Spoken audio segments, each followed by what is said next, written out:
Hey,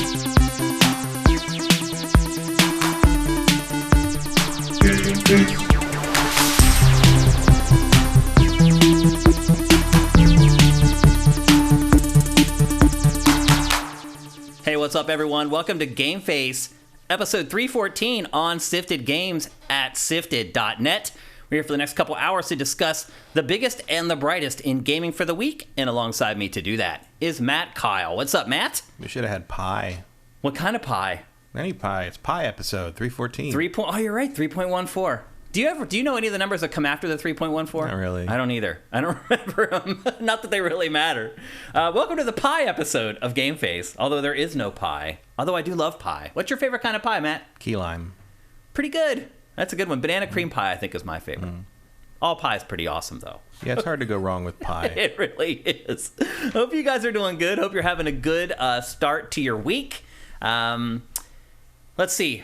Some housekeeping stuff we got to discuss here.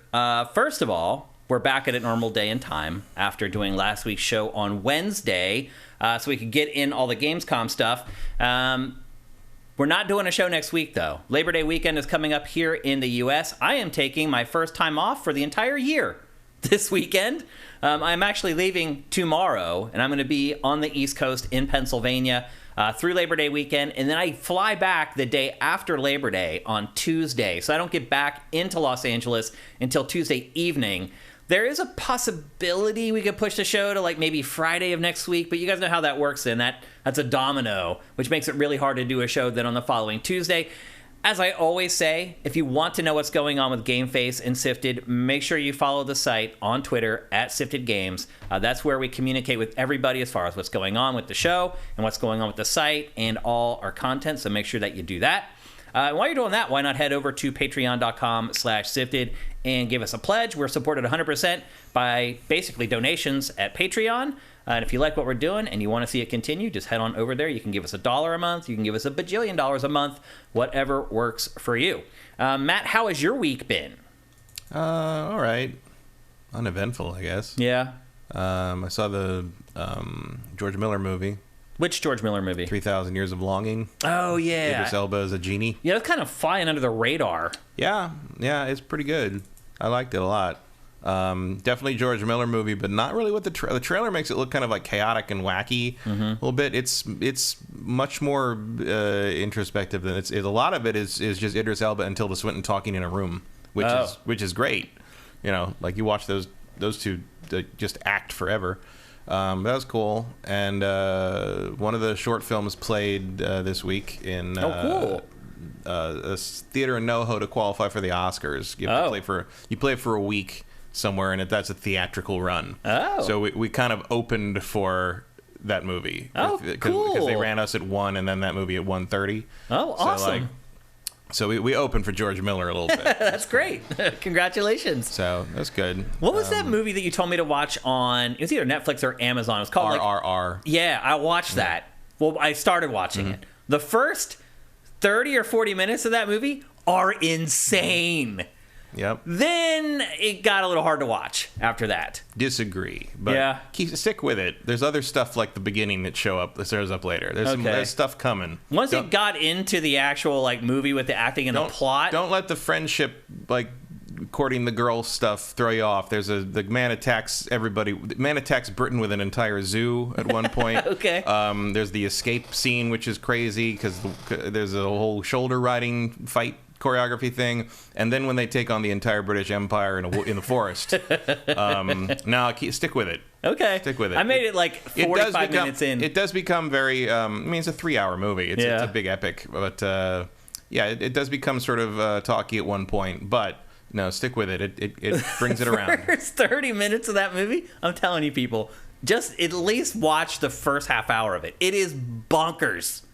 Really unlike anything I've ever seen before. I mean, if you've seen Hollywood movies before, you've seen that director has done stuff like that. Oh, really? That's his trade. He's kind of what he's known for is these over the top action things. And there's a whole genre of Indian action cinema that just does stuff like that. You may have seen the clip or the gif of the the cop that just steps out and shoots the SUV in the tire, and it just turns and flips sideways. No, I haven't. And as it flips over him, he reaches into the passenger seat and pulls the guy he's after out of the car, and like handcuffs him on the ground as the car is spinning over them, like that kind of stuff. No, I haven't seen that. The director of RRR, one of the movies he did is like a mythical kind of historical, maybe like a Mahabharata kind of like a historical mythic epic, like what we would do for like ancient Greece or something. Yeah. And at one point, the heroes I think played by one of the guys who's the leads in RRR, they can't get into this fortress, so he just calls all his bros up on this catapult.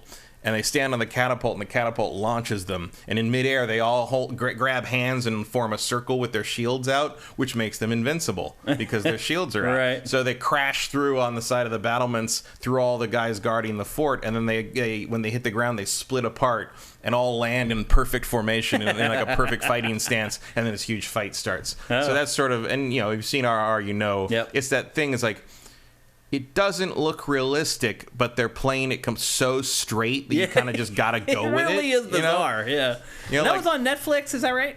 RRR is on Netflix, yeah. You should give it a watch, at least for the first 30 or 40 minutes. It's bonkers. No, go for it. You haven't seen the best stuff. Okay. Not at all. All right. At the very least, I'll scrub through it and start looking for the crazy stuff. But, I already saw a lot of it, and it is crazy.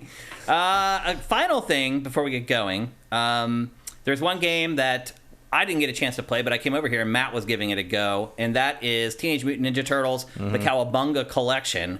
Matt, somehow that managed to just launch completely stealth. There's really no it was really marketing weird or promotion for it. Because I looked yesterday, because I'm like, isn't that supposed to be out soon? Or did I miss it? And I looked at the game's coming soon. Nothing. Game's already out. Nothing on the Xbox store and stuff. So I did a search for it, and I found it, and it just said unavailable. And I was like, okay. So then I looked this morning, still not on the coming soon, still not in the new game, still not in the pre-order section. So I searched again, and there it was, and I could just buy it. But it's buried. It's nowhere in the promotional stuff. Very weird. It's very strange. How much did you get to play it? I played through the first few stages of the original arcade game and some tournament fighters on both Super Nintendo and Genesis, and I booted up the NES game, and I looked through some of the extras. Extensive extras, there's mostly screenshots of comic covers and the various animated series, but they do have design docs for a lot of the games, which are always interesting to look through, like the design docs for the old arcade game, and showing how they want them to be electrocuted and all this stuff, and how to make what the weapons should do. That stuff's very interesting. 80s era design docs where it was just one guy sketching where stuff. Where they literally drew on grid paper. Yeah, it's just I'm going to draw a bunch of stuff and you guys can figure out how that works. How many games are in that collection again? 13, I think. Yeah, I thought there was a lot. I think it's a bunch of versions of things, because there were it's the two arcade games, the Ninja Turtles and Turtles in Time, and then the Super Nintendo version of Turtles in Time, and the NES version of the arcade game, and the NES original NES game, which is the side scroller. Yep. And 3 versions of Tournament Fighters, because there was a Super Nintendo and a Genesis and an NES one. The 3 Game Boy games, Hyperstone Heist, which is the Genesis one, and a couple others in there somewhere. But a lot of redundancies. There's a few none of them are exactly the same. The Genesis and Super Nintendo versions of Tournament Fighters are completely different. Yeah, they're different games. Absolutely different. Yep. But it's a very complete collection. Of that era. How do they seem to run and look so far? Fine. And they get a rewind feature. You can save them whenever you want. So if you have a section you're going to suck at, you can just save that game and reload it before that, or you rewind it. It's got all the stuff you'd expect from a modern retro thing. Yeah. It's at $40 is a little much. That seems a little steep. Unless you're a real big fan. I'm a moderately big fan of Ninja Turtle. I was a little old when they hit, but I'd read the comics before that, so I was kind of interested. I'm more of an old original comics where they were basically R-rated Daredevil. Yeah, they were not really made for kids. No, they were basically an R-rated parody of Frank Miller and Daredevil stuff. And the first issue they kill 100 people and it's really violent, murder, shredder, horror. It's early on, it's very much not for kids. Yeah. until someone must have pointed out, like, hey, if you sell this to kids, you'll make a lot of money. If you make one of them break dance. Yeah.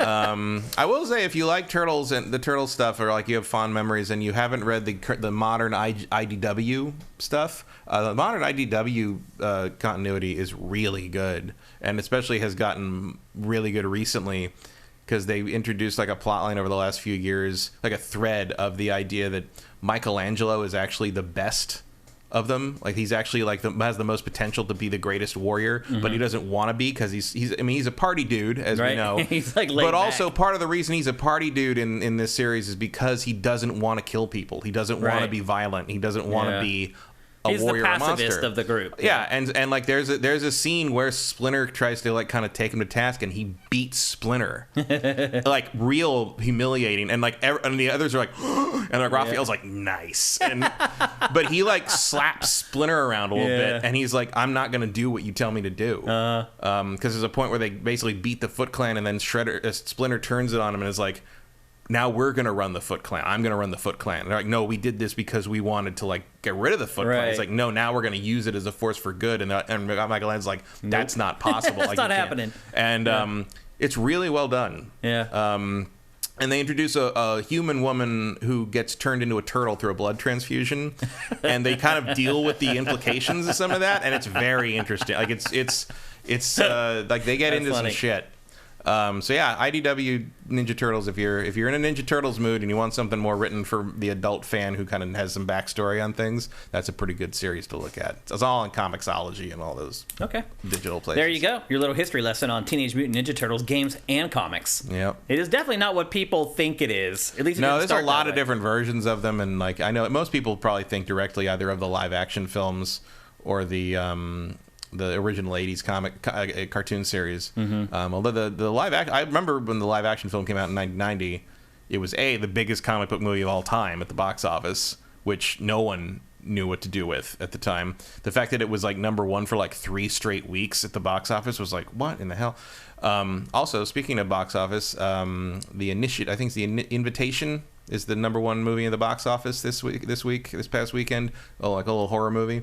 Written by Blair Butler. Wait, that was written by Blair? Yep. No way. So G4 alumni. Wow, you don't know Blair, but she was the lead writer on X-Play. She was drunk writer on X-Play. She was the comic scroll on Attack of the Show. She did what was called Fresh Ink, the segment on Attack of the Show. We love Blair, awesome person. Yeah, so she was with us since we started X, like 2003. Yeah. She came on as the writer, and she was at G4 until the end. Yeah. So and now that's amazing. She had put out a horrible horror movie before that too. Yeah. Well, she says this one's not too great either. Oh, really? But it's still doing well. It's number one at the box office summer 2022. You can never. That's all. That's all. Blair Butler wrote a number one box office hit. That's amazing. Done. She is really talented too. She is, and she got. If you look her up on Variety, they're talking about her new project, which she says is going very well too. That's great. Amazing. And if you watch the trailer for Bros, that the new gay comedy thing, about 45 seconds in, you will see Guy Branum, who was the other writer who replaced Blair as the lead writer on X-Play. And he was on the show a lot too, and on the other stuff on G4. He's a G4 to the end.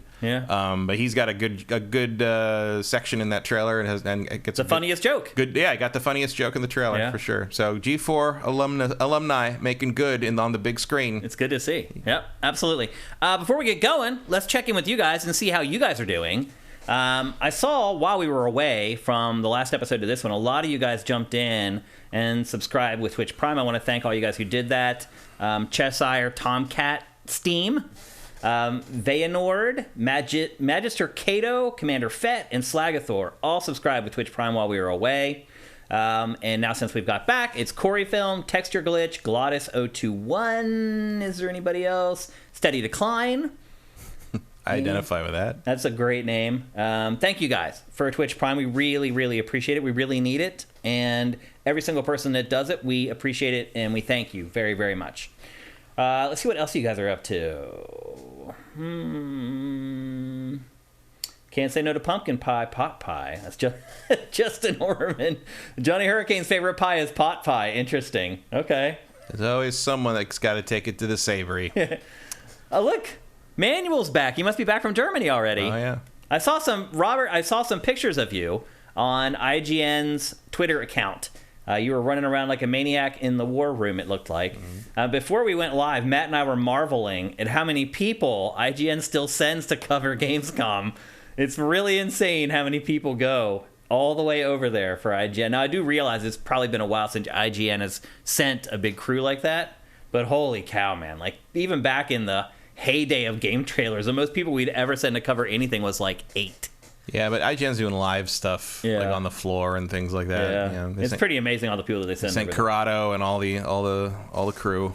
David 5807, thank you for Twitch Prime. Is that the dude who plays bass on YouTube? No, that's Davey 504 or something like that. We talked about him a couple weeks ago. Yeah, okay.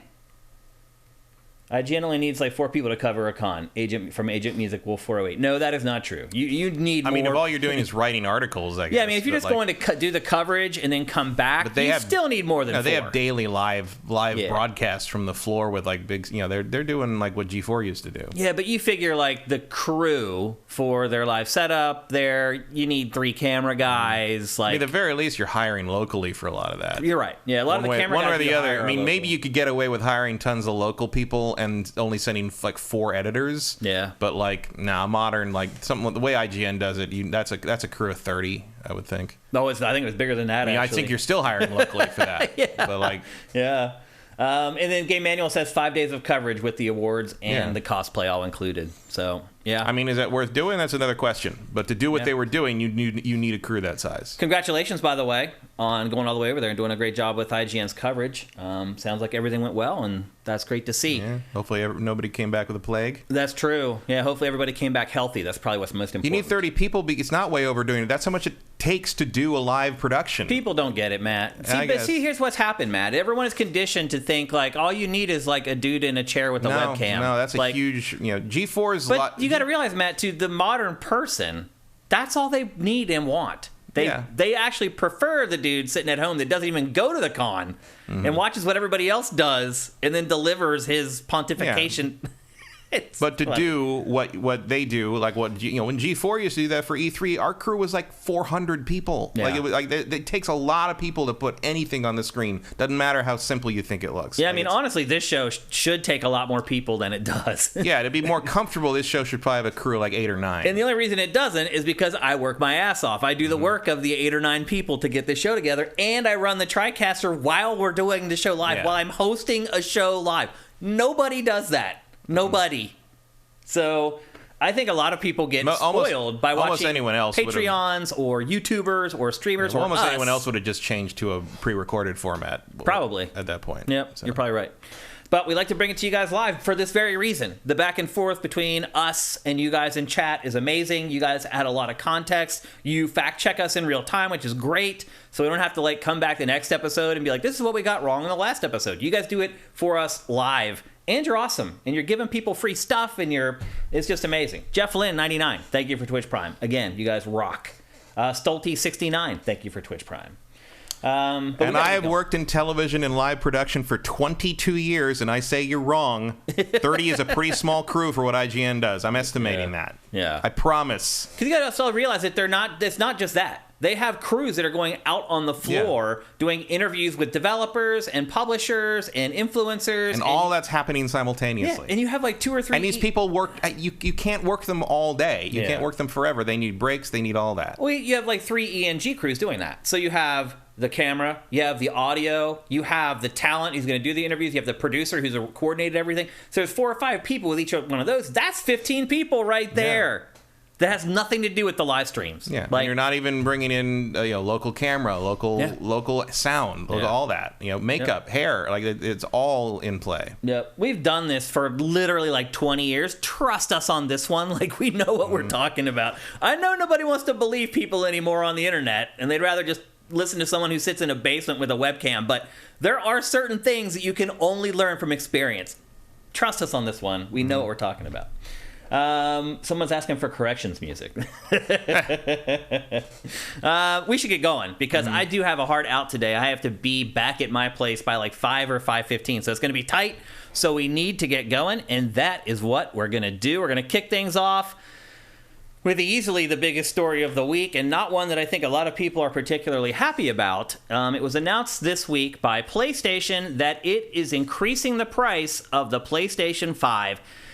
Now, it does get a little granular. Different territories have different price increases, but generally, the price increase is $50 for the most part. Canada's a little less. I think it's 20 Canada dollars, but it's like 30 pounds couple of loonies. I don't know. In England, which is $50, is €50. So generally, it's a $50 price increase for the PlayStation 5.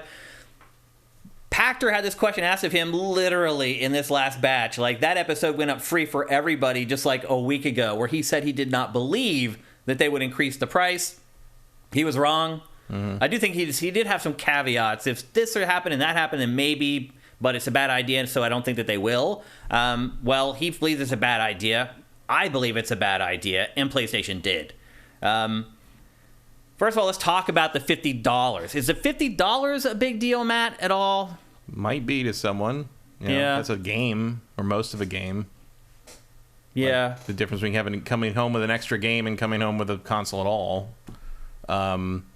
The main thing about it is I've just never heard of it happening before For like anything, honestly. A console going up in price 2 years after it came out is, I mean, I know it's not happening in the US, but it's like it's partly due to, you know, exchange rates and inflation, but it's just that's not a thing. I've never heard of this happening with anything ever. It's incredible. Then Microsoft instantly comes out, it's like, yeah, we're not doing that. Yeah. Well, here's the thing. So PlayStation, obviously, it's very defensive about this because no one's heard of this ever happening before. That's just the way it is. But so PlayStation had a bunch of quotes prepared to share with the public and its fans. Here's the first one. Quote, "We're seeing high global inflation rates as well as adverse currency trends impacting consumers and creating pressure on many industries.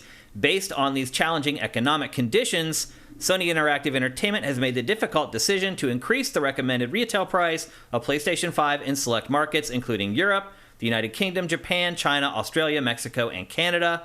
And as we said, it's generally around $50, pretty much in all those territories. It's a little less in Canada." And then the quote continues, "It's a necessity." This is the part that rubs me the wrong way. "It's a necessity, given the current global economic environment and its impact on Sony Interactive Entertainment's business." Well, apparently not, Matt. If it was a necessity, wouldn't Xbox be doing it? You'd think. I mean, what this tells me to some degree is that they are selling the PlayStation 5 on a slim margin. So, here's the rub with that. Last year, by the way, in a financial statement where they were talking with stockholders, PlayStation let slip that it was already turning a profit on the disc-based version of PlayStation 5. Yeah, but that might have changed by now. Because of I mean, this was last year. Yeah, the shift in inflation and exchange rates have been so drastic in the past year, that could easily have changed. Maybe. Yeah, could have. Maybe. There's got to be something in here because there's no reason to do this otherwise. Like, no one in Sony is dumb enough to think that this was going to be received well. Like, this is a necessity for some reason. Well, I mean, they thought it was a necessity to sell the PlayStation 3 for $599. Well, at the time, that probably was a necessity because of the specialization of having to make those stupid cell processors. Well, here's the thing. Sony does not want to eat any of the money. It wants to make a profit on its hardware. If that's your directive, then it is a necessity. If your objective is to not lose money on your hardware, and now you're losing money on your hardware, from your perspective, it is a necessity. Yeah, well, I mean, if that's your marching orders from the top, that is a necessity. And I would say that's probably the case because PlayStation, sadly, does make up the bulk of Sony's sales at this point. Yeah, I mean, I'm sure, it didn't used to be the case. It used to be the case they were willing to sell it at a loss, like the Razer Blade model. Right. But they definitely have tried to shift into more of a Nintendo situation where they're making money on the hardware, and they picked I don't think Cerny designed the system with that in mind. No. And he shouldn't have. I mean, that's not a mistake. Yeah. And if they're going to stick to that directive, then this is, I guess, what's got to happen. And you're probably right that this is one of Sony's few profitable divisions, and they want to keep it that way. Yeah. A lot of people are, especially when they don't have a lot of exclusives kind of sucking up the revenue. We got God of War coming, but like they've had a pretty dry year in terms of the 10 to 15 million sellers. Yeah, I could see financially they're probably not doing great. Honestly, right now. A lot of people aren't. We're not. Everybody is hurting right now because people don't have a lot of disposable income. Like the gas companies are doing pretty well. Yeah. Well, the oil companies and people who decide to gouge us, like Kroger, like the grocery store conglomerates, they're doing great because they're gouging us for prices. They don't even need to increase the prices in a lot of cases. They just are. Yeah, because they know people expect it. Yeah. What I've seen a lot of pushback about and a lot of questions about since this was announced is why is the United States spared from the price increase? And the reason that is because the U.S. dollar right now is incredibly strong. Stronger than it has been maybe in the last like 20 or 30 years. No matter where you go, like, we have our trip to Greece coming up in October. And right now, the conversion rate to euro is better than it has ever been. Yep. I got a thing from Japan the other day. Oh, the yen. And I mean, traditionally, especially like when we used to go for TGS, like the general, it fluctuates, but the general rule of thumb is 1 yen for 1 cent. Like 100 yen is $1, basically. Yeah. And I think it was like 138 yen, and the conversion was $80. Yeah. Like, that's unreal to me. Like, I've never seen the exchange rate. But you mean 138,000? 138,000 yen. Yeah. And it became $80. $80. Yeah. That is why this has happened. The U.S. dollar right now. The euro's worth less than the dollar. It is. I mean, which is remember when it used to be $2? Yeah. I mean, that was extreme. That was a long time ago. It's like 1.5, 1.6. A long time, or like the pound. I don't know what the pound's doing right now. The pound's usually also usually like $1.50. Usually has a pretty good conversion rate to U.S. dollars. Pound's usually been like $1.50 to $2 when I've been there. Yep. I always enjoyed the pound coins because it was carrying so much money in your pocket in coin form, and you can't do that in America. No, they tried to introduce those dollar coins, and nobody never caught on. Nobody wanted them. Sacagawea dollars is just like there's like 5 vending machines that took them, and that was it. Yep. So as Matt said, immediately Xbox came out and said, we are not increasing our price. We're good. How is this going to impact things, if at all? I mean, probably not much. Yeah. People still want that system. They're going to want God of War. It's still hard to find. People have been paying $1,000 for these things. They're going to pay $550. Yeah. That's kind of my next point is, one, do you think increasing the price hurts the scalpers? And two, would you rather give your money to Sony than a scalper? I'd definitely rather give my money to Sony. So this is me playing devil's advocate, kind of looking on the bright side of this. Yeah, I mean, I don't know how the concern remains availability. Right. I don't think $50 one way or the other is going to really change how available these. I things doubt are. it either. So yeah, because of the prices the scalpers were getting away with, like still way less than $550. But now their profit margins are less. Do you think that actually deters them from? I don't either, honestly. They'll just raise it another $50. Yeah. And if you can't get any, what else? What choice do you have? Your choice is to not support the scalper or to just, bite the bullet and get your system. Yeah, the question, one question on Pachter Factor this week that hasn't gone out for free to everyone else on YouTube yet is how much do the price increases really affect stuff, basically? And, this is an aside to the main question. He basically says, it doesn't affect things all that much. No.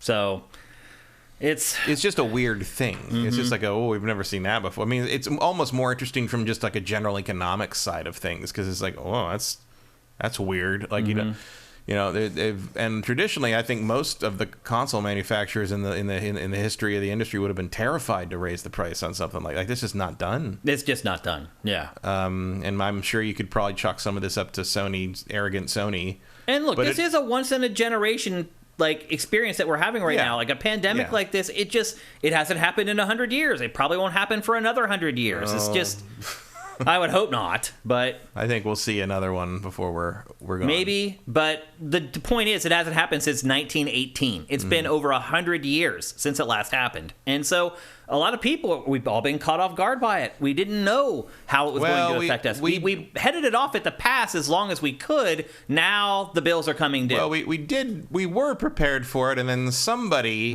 dismantled the preparation system for it. Yeah, that's true. So. We were pretty prepared until a certain dipshit decided to dismantle it and convince people not to listen to science. Yeah. So we could have handled it better. We just maybe next time we will. Elections have consequences, and this is one of them. Yeah. So. My point though is that I don't think we did things to kick the can down the road. Yeah. To keep our economy afloat while we could. Now those bills are coming due. There's nothing else we can do to kick the can down the road. Now now we're at the can. Yeah, well, we're there are ways you can handle, but it's gonna something like that's gonna happen. It's like you can prepare for the earthquake all you want, but it's gonna happen. Yeah. So you don't think it'll have any impact on the console war between? I don't think so. I think it'll have very little impact at all. I mean, it is great that Microsoft is not going to increase the prices of its hardware. That's commendable because Microsoft, let's be honest, if PlayStation's losing money, Microsoft is probably losing money on the hardware too at this point. So it is willing to. Microsoft just doesn't care. Yeah, it doesn't even really care about selling hardware. Period. No. So why would it increase the price? No. And even if it was thinking, I don't think Microsoft's under the same make a profit on the hardware mandate because Microsoft has revenue coming in from all these other places. Yeah. Sony, it's also not Microsoft's biggest business. It doesn't need to rely on the Xbox brand to stay afloat. And meanwhile you got Sony. Like, where are they making their money? Basically, they're making money off of the movies that Marvel Studios makes for them, and that's about it. And they got they lost more revenue this year by having to move across the Spider-Verse to next year. Yep. Like, there's a lot of shit going on there that Sony just a little extra cash flow might help. Yeah. So we'll see. Certainly they didn't get anything out of Morbius. Yeah.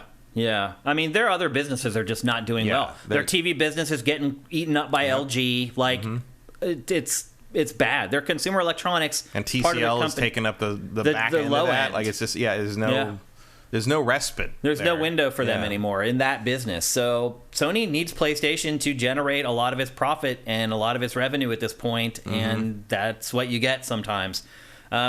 Would you reconsider buying a PlayStation 5 at $550 now instead of $500? No. Still the same? Yeah. $50 isn't that much of a difference when I'm already spending $500. Frankly. Yeah. And for God's sake, for a lot of people, tax is $90 in California. We're already in for a penny, in for a pound. Yeah, I mean, for a lot of people, if they're spending the money to get it scalped, right, that $50 doesn't mean hardly anything because they're already getting gouged so horribly. Yeah, at least this way you got tracking on your shipment. Yeah. Yeah, but Pachter was also asked in a recent episode, like, should the government make scalping illegal? Mm-hmm. And he said, no, I'm not surprised by that. But there's just, the problem really is there's no way to enforce it. Yeah. Yeah, you can't. Yeah, technically, it is like illegal to scalp like tickets and things like that. But like, you can't. No one enforces that. There's no way to do that. Yeah, there really isn't. So it sucks, especially if you haven't managed to find one yet. Because do you think this makes them harder to find or easier to find? It should make them a little easier to find, maybe. I don't think it's going to make a difference. Any difference at all? The demand is so high and they disappear so fast. That clearly, I mean, maybe you have 5 to 10% of the people that are looking for them that might reconsider because of the $50. But then you still got tons of other people that are fine with it. Yeah, it's $50 is very different from $500. It is. Like the that's not a scalper price raise. That's just like a little bump. If you're not willing to spend $800 to $1,000 on PlayStation 5, I think a lot of people that would say that are still willing to pay $550 for one, especially if it's just the price it costs now. Yep. If everyone else has to pay that price too, I think that makes it a little different from a scalper price. Let's get to some questions because there are a lot of them actually in chat from you guys, and I'm not surprised. This is a big story. Cinetyke asks, how big is the casual market that will go for Series X because it's cheaper plus Game Pass and don't decide based on the exclusives? I mean, that's a good question. It's pretty big. I don't know. I don't think we can know that. I think generally, and this is just anecdotally, just from my years of experience in the industry, I think generally it's like 50%. It's 50% hardcore, 50% casuals. That's a figure that I've come to throughout all my years of working in this industry, and it's all anecdotal, but just looking at the data, talking to people, knowing. But I think a lot of that casual market really likes Sony's exclusives. Yeah, agreed. Like, I don't think that's a split on this. It might be a split in terms of how they treat gaming. But yeah. The other thing about it, you don't get 15, 20 million sales off of an exclusive if the casuals aren't into it. Oddly enough, I think the casuals care more about the exclusives than right, because they're not going to buy another game system. Because they're only going to buy a couple games. The one thing, and they're only going to buy the one console. Right, exactly. And so I think to them, exclusives are a bigger deal than they are to almost anyone else. There's plenty of people that are going to be like, oh, I don't want to pay an extra $50 and the Xbox is cheaper, but the Xbox doesn't have God of War. Yeah. Or whatever their preferred Sony. Yeah. Because thing is. the more you know, and if you're watching this show, GameFace, or you watch other shows like GameFace, you're hardcore. And the more you know, the more hardcore you are, the more you realize that you can pretty much get by buying any of the 3 consoles. There may be a couple games here and there that make you salty that you can't play them, but for the most part, if you own a Switch or an Xbox Series console or a PlayStation 5, you're good. There's going to be plenty of games for you to play, no matter what you're into. It's the casual folks who don't get that. They don't watch GameFace. They don't realize the breadth of the industry like our audience does. And so to them, they don't look at it like every console gets 85% all the same games. They just don't look at it that way. They only care about the exclusives, the games that they feel like they can only get on those consoles. And it's a call between Halo and Gears of War versus God of War and The Last of Us and Sony's stable. And then obviously Nintendo's excellent. It used to be Uncharted. Yeah. And it may be again. Maybe it gets revived or whatever. But yeah, I think... Maybe Forspoken is the next... Yeah, I think the casual market in this case actually may gravitate more to PlayStation 5, to answer Cinetike's question. Yeah, I mean, certainly most of the casual people I know ask about PS5s. They don't even consider Xboxes. They don't even ask me about Xbox. Yep, they'll ask me how they can get a PS5. Yep. Everybody I know that is a casual player, they don't ask me about Xbox. They ask me, how can I get a PS5? Yeah, they barely know that there's a new Xbox. And if they do, they're just like, oh, it's like that. It's like the Xbox One X, or like they don't. The naming convention really threw a lot of people. Yep, and understandably, it's confusing. Yeah. Yep. Just wait till the PSVR 2 price gets announced from Andy T. Monahan. Just you wait until we talk about it here in about 5 minutes. Let's see if we have any other ones here. Delfino 109. Series S could be a Trojan horse and maybe more appealing than ever. Not right now.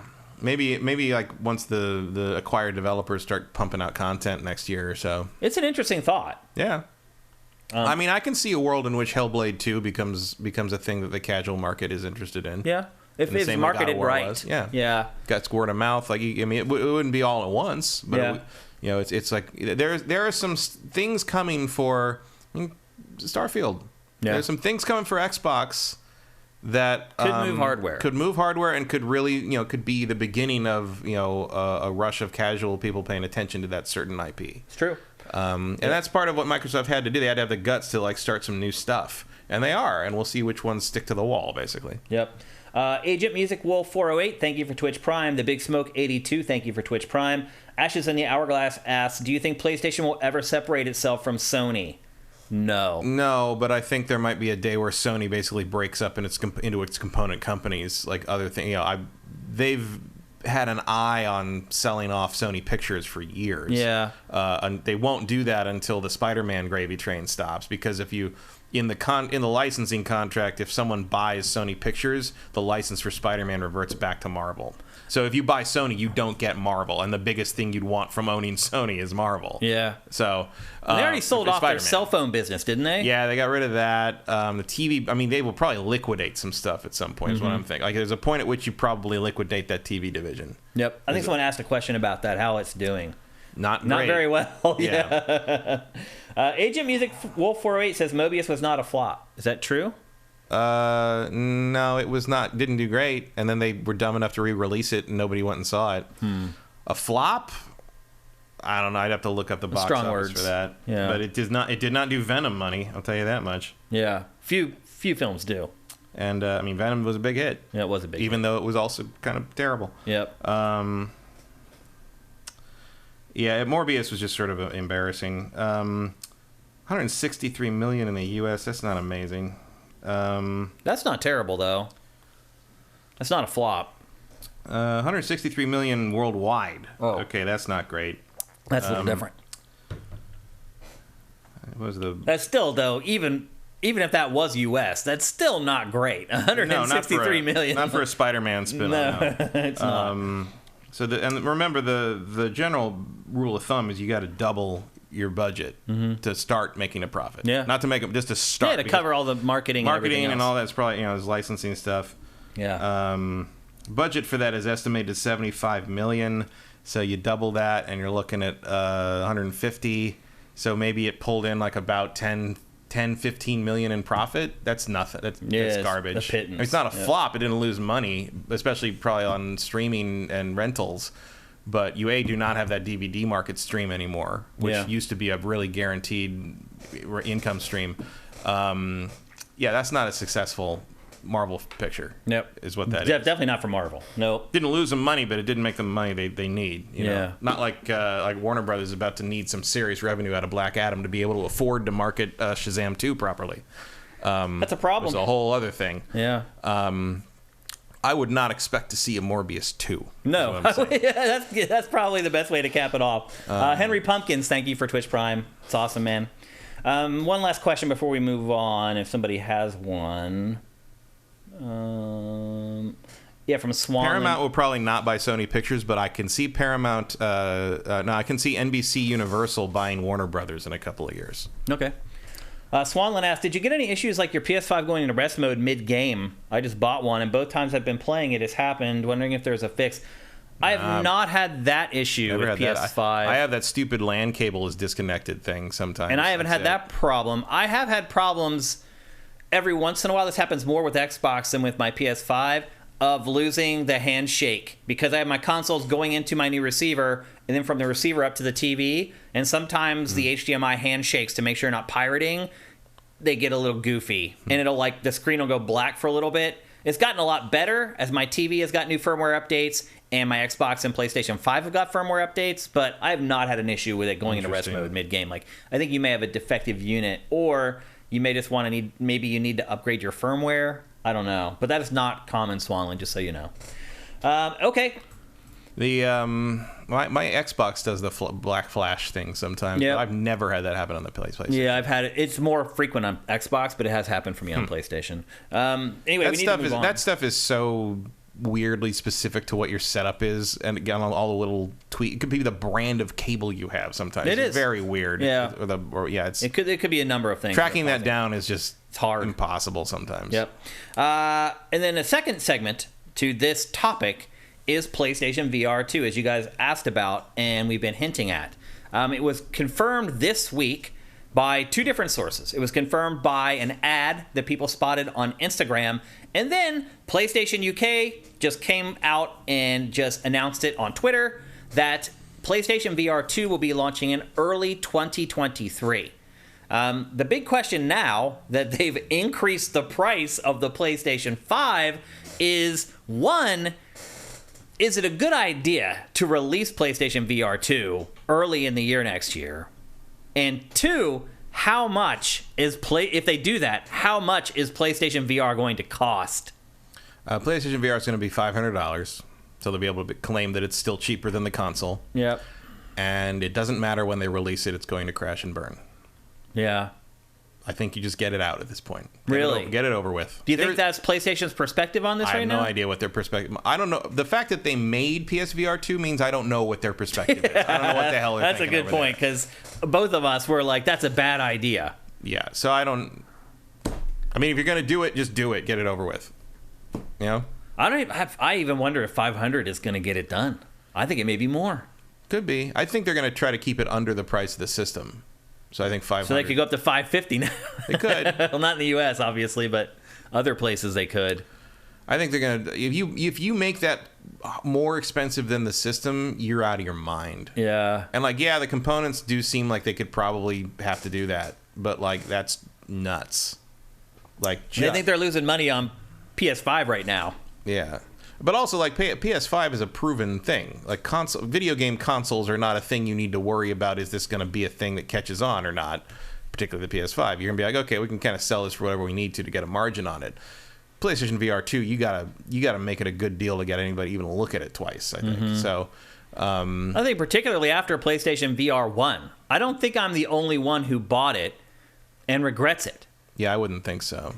And even if you didn't get sick playing PlayStation VR like I did, you could still regret it. Oh, I'm not super happy with my purchase. It just, not necessarily because of the quality of it or anything. I think it was the most comfortable headset. I got a lot of fun out of it with the Battlefront X-Wing thing and squadrons and I had more fun watching other people play it. I don't get sick from it, so it doesn't bother me. But then they just stopped making games for it. Yeah.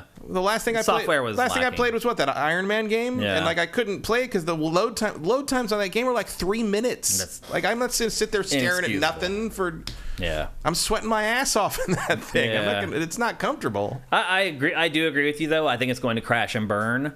I don't see what in the world could be on this thing that would make people want to throw that kind of money at something that they know at this point, this far in, almost everyone I know who's bought a VR headset, the thing ended up in a drawer after a year. Especially ones with cables. Because it's a commitment. My Vive has been in its box since I moved into this house 5 years ago. Wow. You've never taken it out? No. Well, because I have to drill holes in the wall. Right. But the thing, it's like, who cares? Yeah.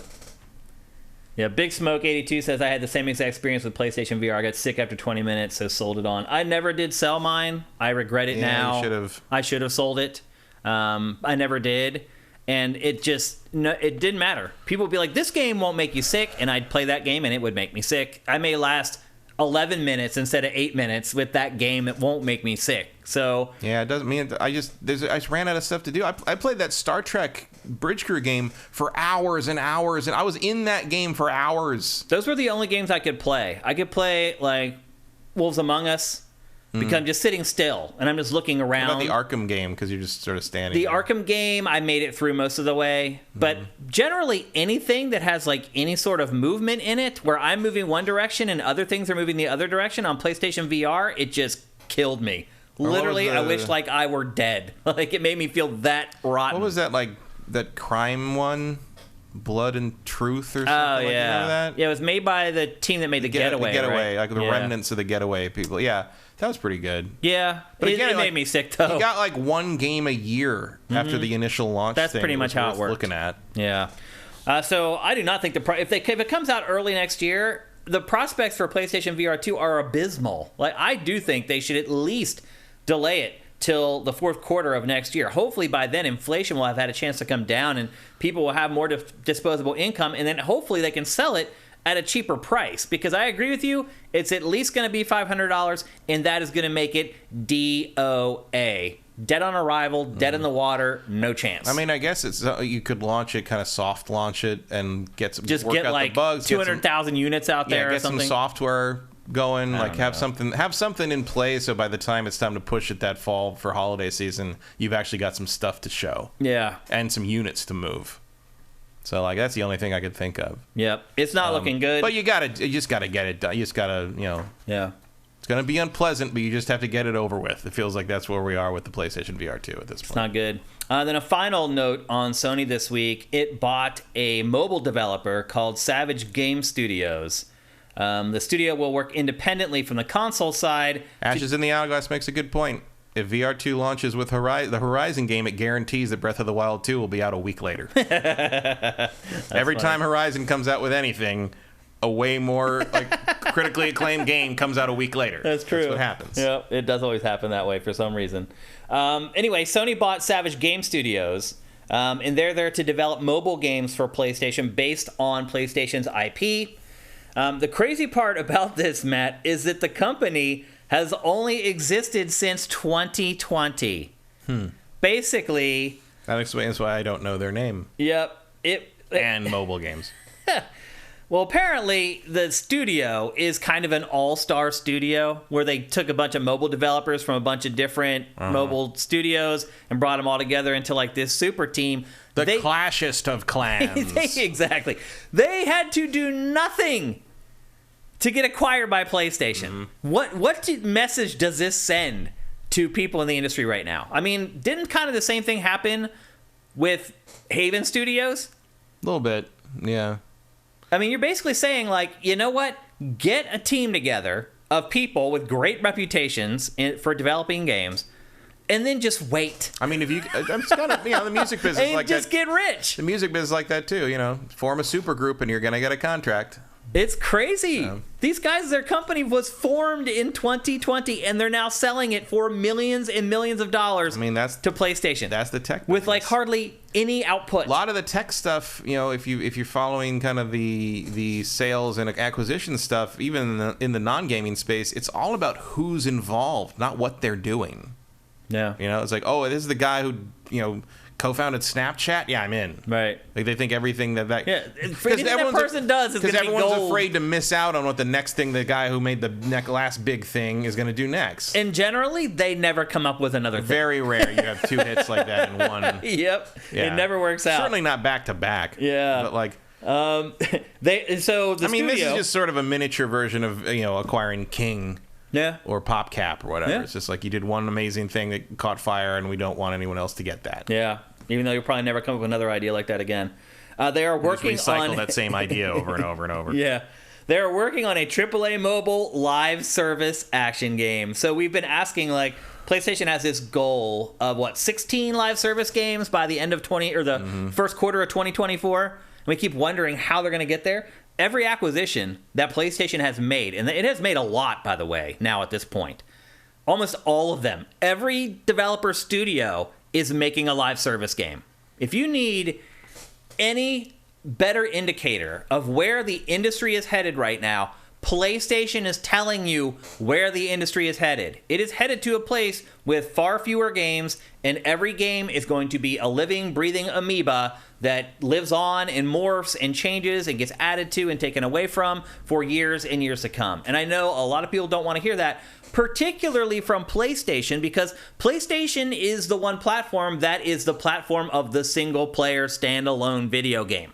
And it doesn't look like PlayStation is all that dedicated to that ideal anymore. Oh, I think they are. You do? I think this service thing is going to be parallel to that business. Well, I mean, the next Naughty Dog game is a live service game. Well, what is it? That shooter that they're making, that competitive whatever it is. Wasn't that the extracted multiplayer from Last of Us 2? Mm-hmm. Yeah, they're turning into a full game. Yeah, sure. That's whatever. Like that doesn't mean that's Naughty Dog. Sure, but that doesn't mean they're not going to make. They also have made multiplayer modes before. Like it doesn't mean they're not going to make Last of Us 3. Yeah, I'll believe they stop making the big boutique games when those boutique games stop selling 20 million copies. Yeah, I mean, I don't think they're going to stop, but I think you're going to see the vast majority of their output beginning around 2024 is not going to be single player experiences. They're going to be only because they're going to start having larger output. They're gonna, but their larger output is all being dedicated to those types of games. They're not getting new studios to build new single player games. What I'm saying is they're not going to be making less of those big boutique single player games. You're still going to get a God of War every 3 or 4 years. You're still going to get a Naughty Dog game once every 8 years. You're still going to get a big Insomniac Spider-Man game. You're still gonna, they're all going to be still doing those things. I mean, let's be honest.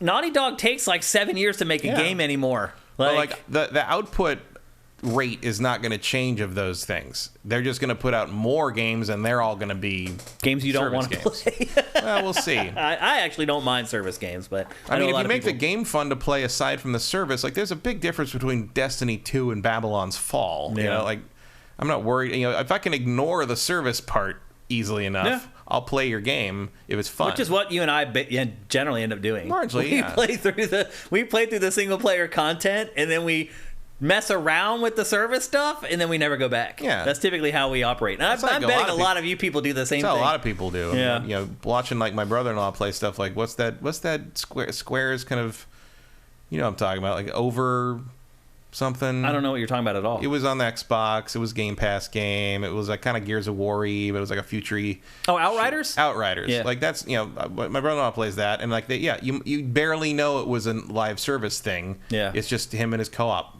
players, you know, like his buddies. That's it. Yeah.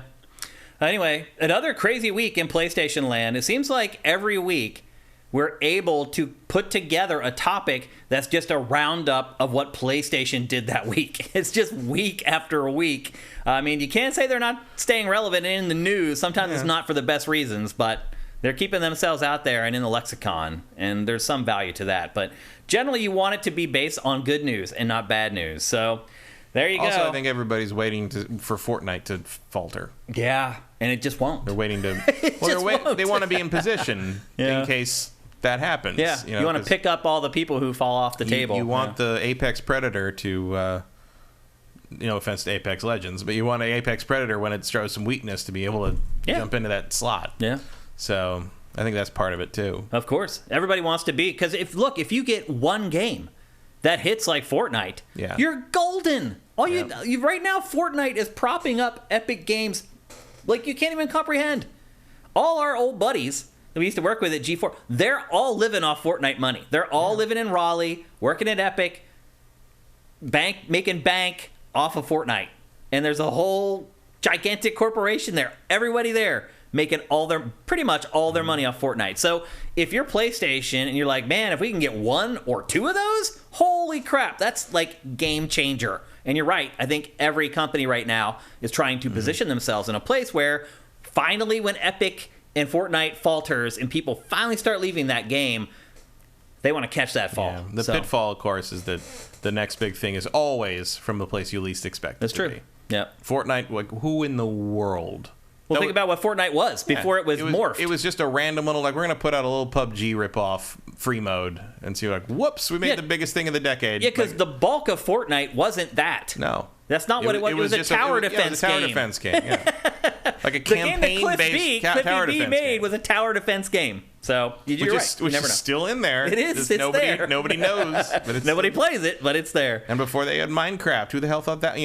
Show someone Minecraft and be like, before all that, and be like, really? Like, and now, you know what I saw today? One of my friends from high school, who I don't think I've ever seen her play a video game in my life. She asked me a thing about Minecraft, that this company built a Minecraft server where they built a giant library, and inside the library are all these books and articles and journals and all these things of, like, specifically stuff that's been censored by various governments around the world. So anyone from around the world can log on to Minecraft, go to this server, and read stuff that their government doesn't want them to read. Interesting. How cool is that? That's crazy. Like, that's then amazing. You know what they're trying to censor. That's a great story. And they have a list of all the countries. Like, if you live in these countries, you can still get to Minecraft and still get to this thing, and they can't stop it. Huh. Unless they ban Minecraft and nobody wants to do that. No, that'd be bad. Then you have a youth revolt. Yeah, now you have the parents mad at you. Exactly. And that's how you lose power. Yep. Okay, let's move on. We're going to talk. Children want to be played with without screens, and I don't have time for that shit. You may remember, and I hope you remember, because it was only 6 days ago, that we bumped out GameFace last week to an extra day, and we did it on Wednesday to get all the information from Jeff Keighley's, basically Gamescom pre-show, opening night live, to get all that information into the show before it became old. Well, we kind of wondered last week if that was going to be all of it. And I think I even said that probably was going to be the bulk of it. And as it turns out, we were right. So we are going to wrap up Gamescom. But before we do that, are you surprised that, like, there was so little, like, fruit on the tree after Keighley's show? It was 2 hours and there were like 50 games in it or whatever, but I thought there would be more. I didn't. Like, Gamescom has never really been that, world shaking, and Keighley is good at loading his show up at the beginning with everything worth looking at. Yeah. So, no, that doesn't surprise me at all, really. I forgot Gamescom was still going after he did his show. Because there was nothing happening. There was no big news breaking out of there. Like, he had it all, basically. And, like, not to go back to it, but, like, if you're IGN and you spend a ton of money to go over there, and then you get there and you realize that Keighley basically had the whole show in a 90-minute thing that he does, and then you have 3 days of live streaming that you need to get through without being redundant and make it interesting and new stuff. It had to have been a little bit of a challenge. You can only do so many deep dives on the Pokemon car. Pretty much. Yep. So anyway, we are going to wrap up Gamescom. There was like 4 or 5 things that ended up being announced and shown throughout the course of the week that we want to discuss. Last week, I think we talked about like 30 things from Keighley's show, but there is like a handful of things that we want to discuss. First up is Team Ninja's, and I still don't understand, and they even explain this in a couple interviews why, but for whatever reason, Team Ninja has decided to replace its Souls-like Neo with another Souls-like called Wo Long. Neo is We've seen this one before, though, haven't we? Yeah, we got one trailer of it so far, but it was like it didn't really show anything. This is the first time that there's actual like gameplay, and it shows what the game actually plays like. So Neo is set in Japanese mythology. This is set in Chinese mythology. And for whatever reason, Team Ninja believes that has allowed them to make bigger worlds.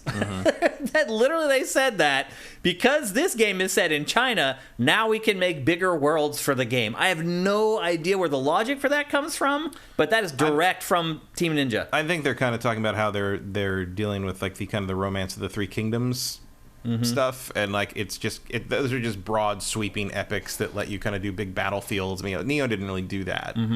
Not that Japanese mythology doesn't have stuff like that, but like Samurai Warriors is about kind of historical stuff, exaggerated to ridiculous levels, whereas Romance of the Three Kingdoms stuff and kind of the Chinese mythology that's sort of woven through the historical elements of that. That stuff happened 2,000 years ago. You can kind of do whatever you want there. Yeah. And also, like, I'm sure there's an element to them of like, Chinese mythology is probably a little exotic, to a Japanese audience because it's not what they know. There's obviously they share a lot of stuff and some similarities in places, but I think like there's a reason Romance of the Three Kingdoms and all the Dynasty Warrior stuff is still popular there is because like there's people like those stories. Delfino just wrote, well, China has a bigger landscape than Japan, Shane, I'll have you know. No, like, what does that mean?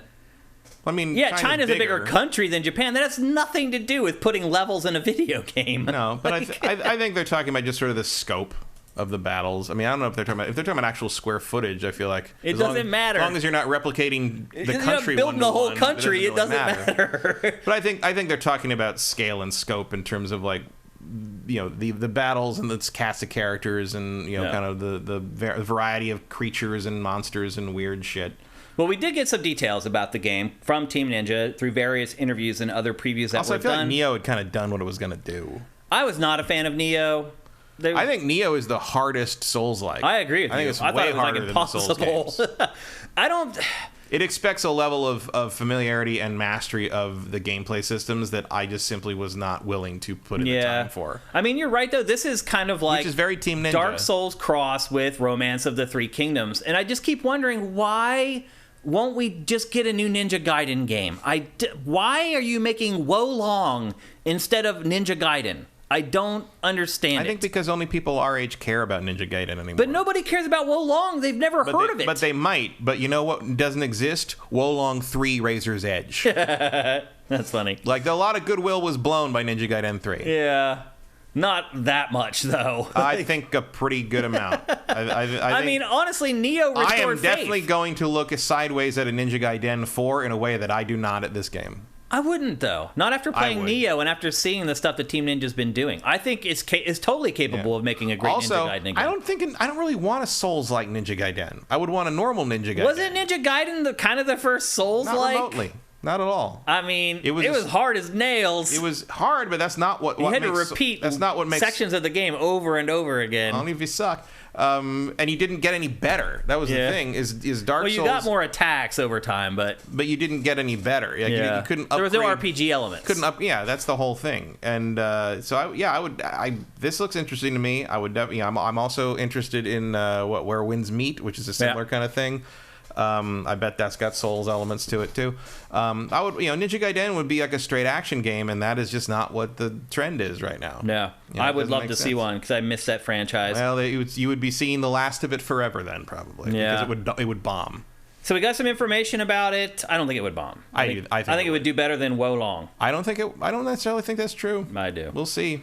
We'll see what their expectations are for Wo Long. But Wo Long is going to appeal to that audience in a way that Ninja Gaiden wouldn't. And I'll tell you this much: the audience for a Souls... That looks like Ninja Gaiden right there. That's I mean, their house style's evident, but it's a Souls game. It might as well be freaking Ninja Gaiden. That boss right, that is straight out of Ninja Gaiden. But it's also straight out of Chinese mythology. It is, but that's what Ninja Gaiden looks like right there. Anyway. Well, yeah, but it's what Team Ninja I don't want to obsess over it. It's what Team Ninja looks like. Devil's Third had some of that too.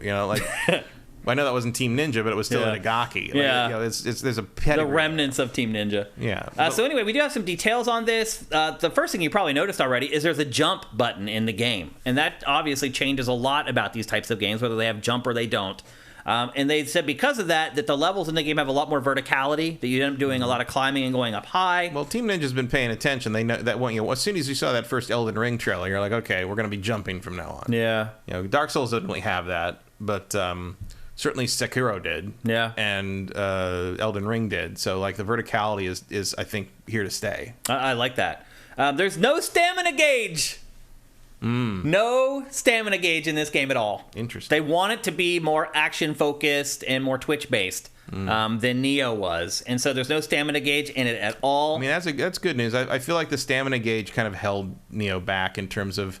it always felt like Neo wanted to cut loose more than you could. Yeah, I wanted to cut loose more than I could. That's and eventually you sure. could because you'd upgrade enough. But God, the early hours were real tough. Grindy, man. I just couldn't get over them. And you expect that with one of those games to some degree, but like, I don't know if any other Souls like feels as teasy as Neo does, where you're like, oh, I bet I could do that. No, I can't because I run out of stamina before I can finish the combo. Kind of thing. And then then you get hammered. It's just like. I did not enjoy playing Neo for the most part. You don't have to ask me that. Like, I am impressed by people who can play that game well, but I did not have the patience or time to put the mastery into it. And it's there. I know it's there. It's just like any Team Ninja game. Yeah. You got to dedicate yourself to it, and you'll get there. But I did not. Either you want to do it or you don't. No. There will be 10 weapon types in the final game. What was shown in the trailer was a spear, the longsword, and dual swords. But again, there'll be 10. There is a unique mechanic in the game called the morale ranking system, where both the player and enemies have a morale rank. And if you fight an enemy that has a higher morale rank than you, the enemy is much more difficult to defeat, and vice versa. They didn't go into a lot of detail about how that works. That's not going to be communicated very well. Probably not. That's a Team Ninja staple, too. They honestly didn't communicate it very well in the previews at Gamescom. No. Well, there's always at least one or two things in Team Ninja games that are like, wait, what are you? What? How's that work? And it's just like, okay, like sure. Yep. It reminds me of the tendency system in Demon Souls, where it took people forever to figure out what the hell that was. Yeah. Well, as you kill enemies, your morale goes up. If you die, it flatlines. So it's all dependent on how you actually play. And then eventually, as you get to the higher ranks of the morale ranks, you eventually unlock magic spells and summons. And all the summons in the game are based on China's legendary beasts. And that's it. That's all the information Team Ninja has given us about Wo Long so far. Are you interested? Yeah. I kind of am. Yeah, I'll take a look at it. Yeah, I'll definitely give it a go and check it out. Because it is fast-paced, there's no stamina meter. I still think it's going to be really hard, though. That'd be my guess. I mean, it seems to lean a little more Sekiro than Souls. Yep. So, yeah, I'm interested in that, especially since Sekiro clearly took a lot from what Team Ninja had done in the past. So. Yep. Makes sense. Next up. Keep trading those ideas back and forth, and you'll probably end up with something pretty great. Yeah. Every time, really. Yeah, I agree. Next up, A Plague Tale Requiem. A lot of you guys may have, totally blown this game off.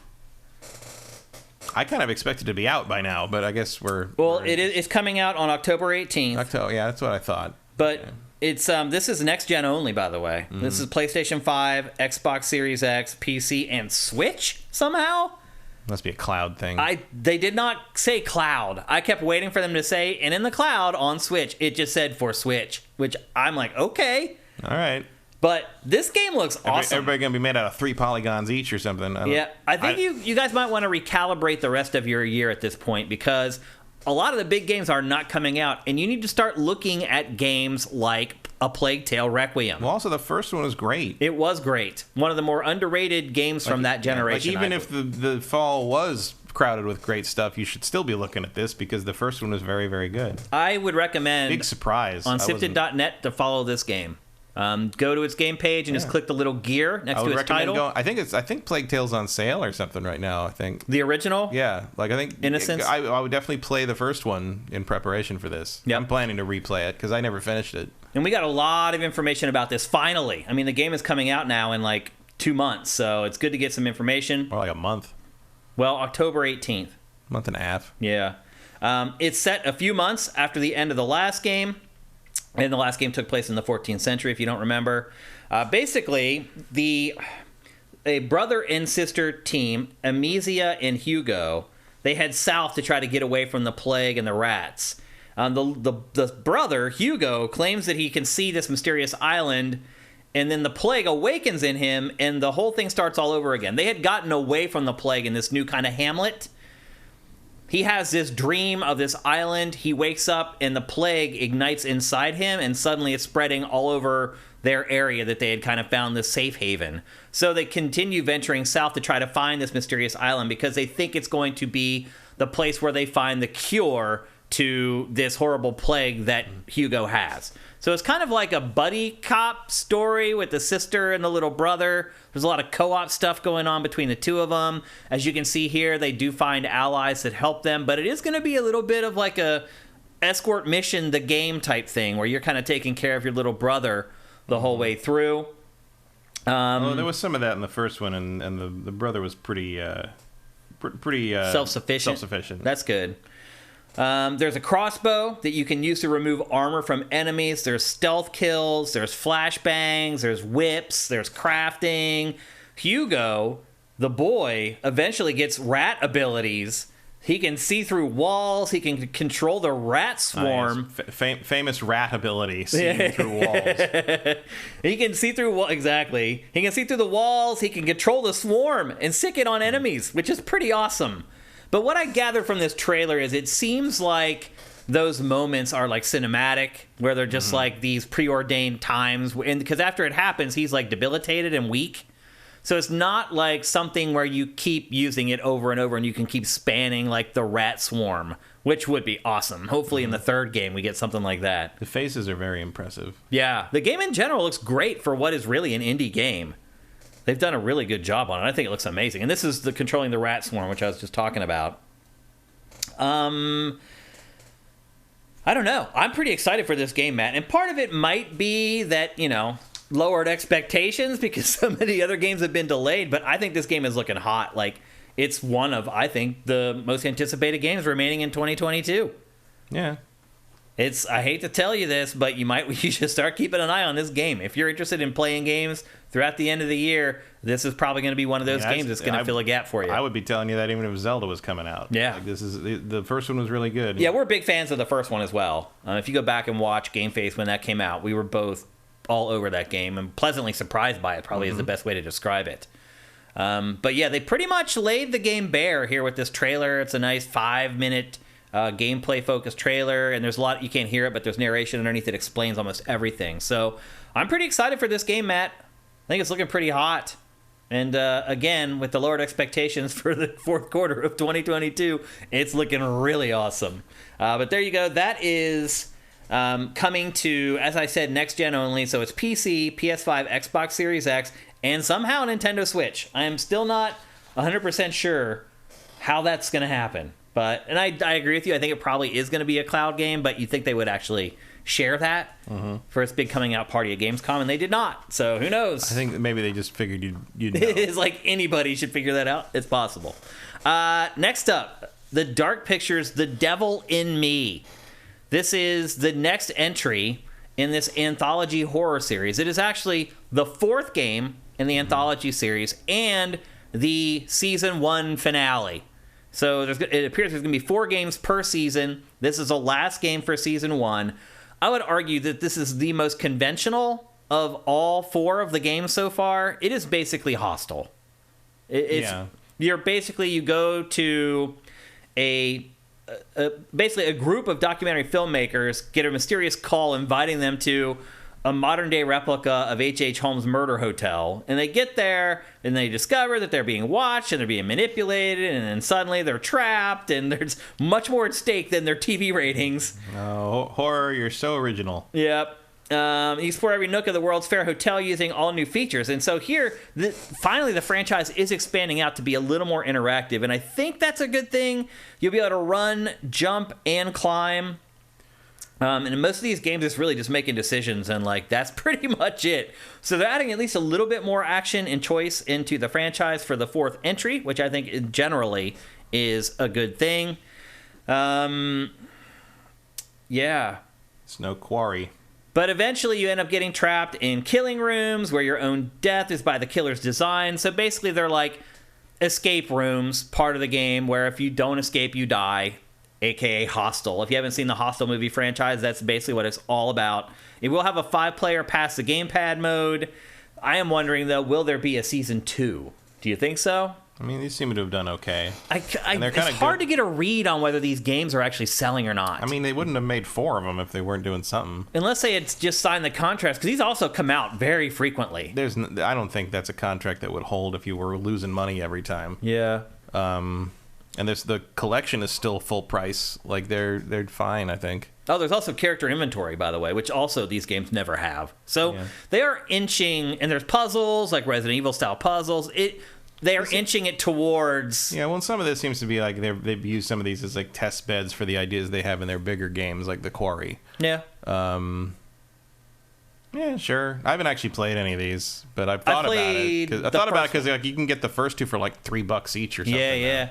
After playing the Quarry, I'm more interested in games like this now. And so I'm a little more interested in this than normal, but the story is very rote. That doesn't mean it won't be scary and it won't be good, but it is not original. That is one thing you can definitely guarantee at this point. I mean, who's playing horror games for originality? Like, horror doesn't do originality. It's tough. Often. It's hard to do it anymore. Like unless you're Jordan Peele, you're not really looking for that. I remember like every horror movie that it actually breaks molds, like Cabin in the Woods. Like that's kind of the last because you can count them on both exactly, hands. Yeah. Cabin in the Woods, one of them though. I love that movie. I'm surprised they haven't made a second one. Well, nobody wants to work with Joss Whedon anymore. Yeah, that could be. I think Jordan Peele breaks the mold. He does here and there. Yeah, I still haven't seen Nope. Is that a horror movie even? Yeah, it's more of a thriller. Kind of like Get Out, then. Yeah, where it's not straight up horror, but it has. It's not. Yeah, it's. Yeah. Is it good? I liked it a lot. Yeah. I think Get Out is still his best, but I did like it very much. I mean, he's that man is on track to be one of the best horror directors of all time. Who would have ever guessed? Yeah, I don't know. Like, if you watch them, like, on him on all the shows he's been on, I never would have guessed he'd become a great horror director. Yeah, I hope one day he gets to direct Liam Neeson's in something. Yeah. Next up, Ayuden Chronicle 100 Heroes. I loved his story about why he quit acting. Did you see that? No, huh? I guess he was up for he was auditioning for stuff, and he was up for the poop emoji in the Emoji Movie, and he told his agent that he had to think about it overnight if he wanted to do that, and the next morning he called his agent, and the agent's like, yeah, they already gave it to Patrick Stewart, and he's like, fuck this, and just decided to direct and write and direct. I was like, that is a fantastic super villain origin story. I mean, look, there's no better sign. And then we're getting amazing movies because of it, so that's great. It all worked out. Next up, Ayuden Chronicle 100 Heroes. You may remember Matt and I talked about an Ayuden Chronicles game not that long ago on GameFace because it was this weird thing where they got a metric ton of Kickstarter money for this, 4.6 million USD, when they were only asking for $500,000. And instead of putting this game out first, they did like a spin-off, like they 2D. Did a prequel. Yeah, like a prequel spin-off that's different than that was pretty good. Yeah. But even when we were talking about it, I'm like, why wouldn't they just finish the Ayuden Chronicle game that everybody paid them for before releasing the spin-off? It was very weird. It almost felt like they knew this wasn't going to be done for years. Yeah. And the other could be done real quick. Well, now we know this is coming out in 2023. Mm-hmm. It is built by an all-star team of developers. Maybe they'll get purchased by Sony, who used to work on the Suikoden franchise, a legendary RPG franchise. A lot of people have been begging to come back, and it just won't. Mm-hmm. Because Konami... This is about as close as it's going to get. I mean, Konami owns it, so yeah, you're never going to see that shit again. You don't think we'll never see it? Suikoden? Yeah. No. Not even like a mobile, crappy knockoff? No? That's a shame. Konami? Are you kidding? Yep. I mean, I would love to see a Suikoden like collection like on the level of what the Ninja Turtles thing that just came out from Konami, but like I don't see that happening. I mean, I would still rank Suikoden 2 as one of the greatest RPGs of all time. Yeah. Yep. I played it a few years ago. It holds up. Yeah. It's still good. Well, and this is great. I mean, I back this. I back this at almost the maximum. Like, no, not like the thing where you pay $700 to be a character in it or whatever. But right. I got like the big deluxe thing because I'm like Suikoden. Yeah, like this is one of my favorite series of all time. And the thing is, this game looks like Suikoden. Oh yeah. Like right down to the hybrid animal anthropomorphic things. The art style, the way the camera is working. Yeah, the angle of things. Now that only used to work in the OG Suikoden games. That was only in the combat, right? It did a little bit in the overworld, but not too much. Usually the overworld was pre-rendered 2D graphics, and you move the sprites around on it. Yeah. For the big stuff, they do stuff like that bridge shot. Yeah. Like they would do some stuff like that. Suikoden 2 has a couple of those. But usually it was like when the big characters faced off against. It wasn't common. The whole game is like this though now. Yeah. So this is more because you can do that now. Yeah. There's a lot more. It's kind of a companion piece to, I'd say, the art style of what is that? HD 2D, the thing that like the Octopath Traveler team 2.5D or whatever. No, they call it like HD 2D or something. Oh yeah, I know what you're saying. The Octopath Traveler triangle strategy. Yeah, all of that whole stuff. Whatever you want to call it. It's not. They're like two separate franchises that look the same. Yeah, but it's the same team, and like I think Square Enix calls it HD 2D or 2D they have a name or for something it. like that. Yep. But it's that sort of look. And I like that look. For the most part, I like that look. pioneered, actually, I think, by Xenogears on the PS1, which had 3D environments and the 2D characters and looked awful. But, like, you know, you're not dealing with the PS1 hardware anymore. So you got something that looks pretty cool, I think. Yep. As you saw in the trailer, there's over 100 playable characters. That's another big element from Suikoden.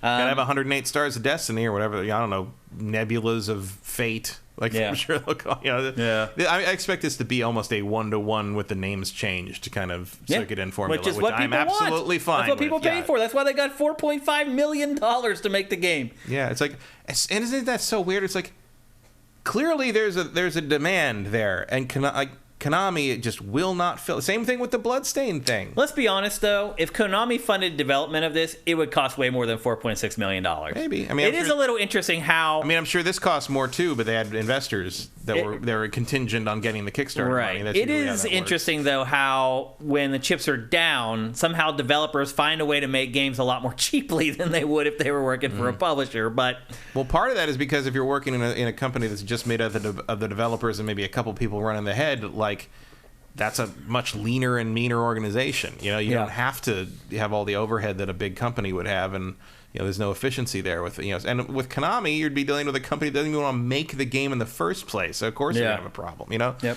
It's silly. You know, and I'm sure when you're looking at that amount of money, even if you're looking at that amount of money as revenue alone, I'm sure they're making more than that in 6 months on their, you know, if they made like a Suikoden Pachinko machine, so what do they care? Mm-hmm. You know?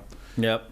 It's just, you know, there's kind of a let my people go element to that, where it's just like, give Suikoden to somebody. I mean, you don't even really own it. It's a legend. It's a Chinese legend. Like you know, just let them make the game. Like you don't. What are you gonna do with a Suikoden license? Come on.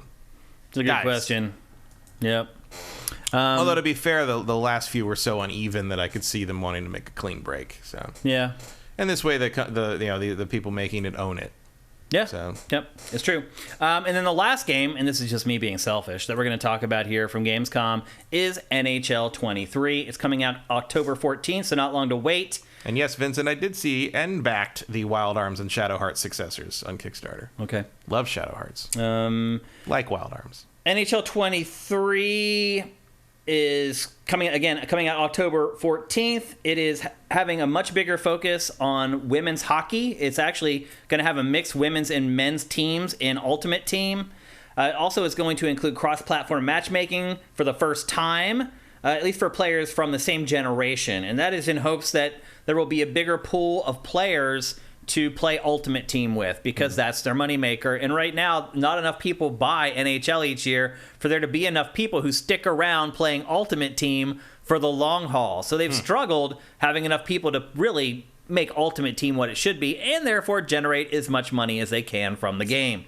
So they're fixing that with the new matchmaking.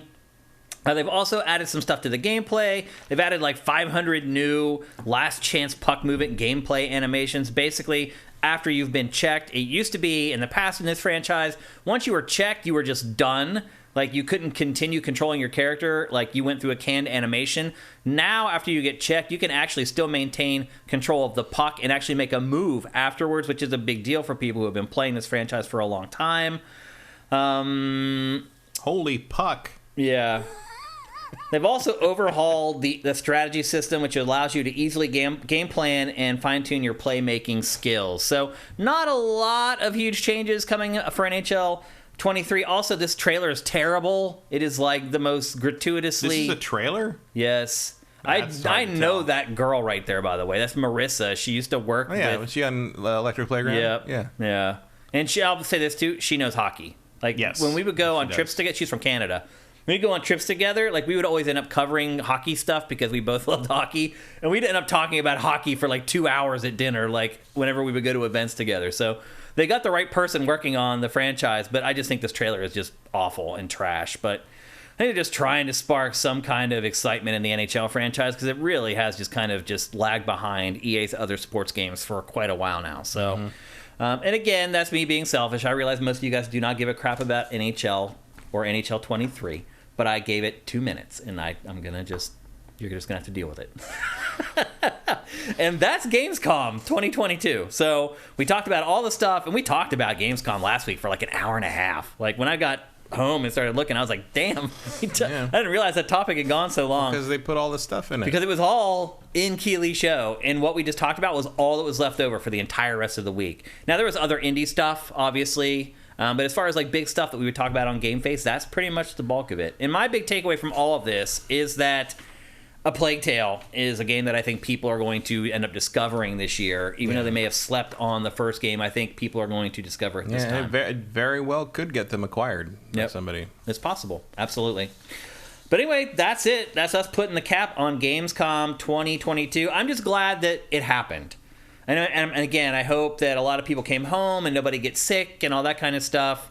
But it was good to see a convention. Like, seeing that, I was like, E3 is going to happen next year. 100%. Mm-hmm. Unless. I really think, let's go 98%. It was very comforting to me that a lot of the big tentpole events that buoy the video game industry are actually going to return in 2023. And I think even PAX is like about to happen here soon as well. So PAX is supposed to be good. Tokyo Game Show is about to happen soon. So it feels good to see the industry, at least this part of it, start getting back into the cadence that we've all known and I've known for the last 20-some years of my career. So it's good to see everything getting back to normal. And again, I hope everybody who went to Gamescom is healthy and happy that they went and they had a good time.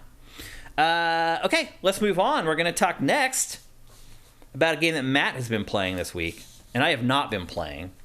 Because you're not in the beta. I'm not in the beta. For the single-player action RPG. Which is very weird. That like hardly ever happens. But it is Steelrising, and a lot of people have compared this game to Bloodborne. Matt, would you agree with that? Yes. Yeah? Unfortunately, yes. Unfortunately, yes? Yes. I mean, we knew from like just the preview stuff that there was clearly Dark Souls Bloodborne influence here, but I was hoping they were going to be incorporating kind of the Bloodborne influence into into the BioWare RPG sort of style they've done for years, and they did not.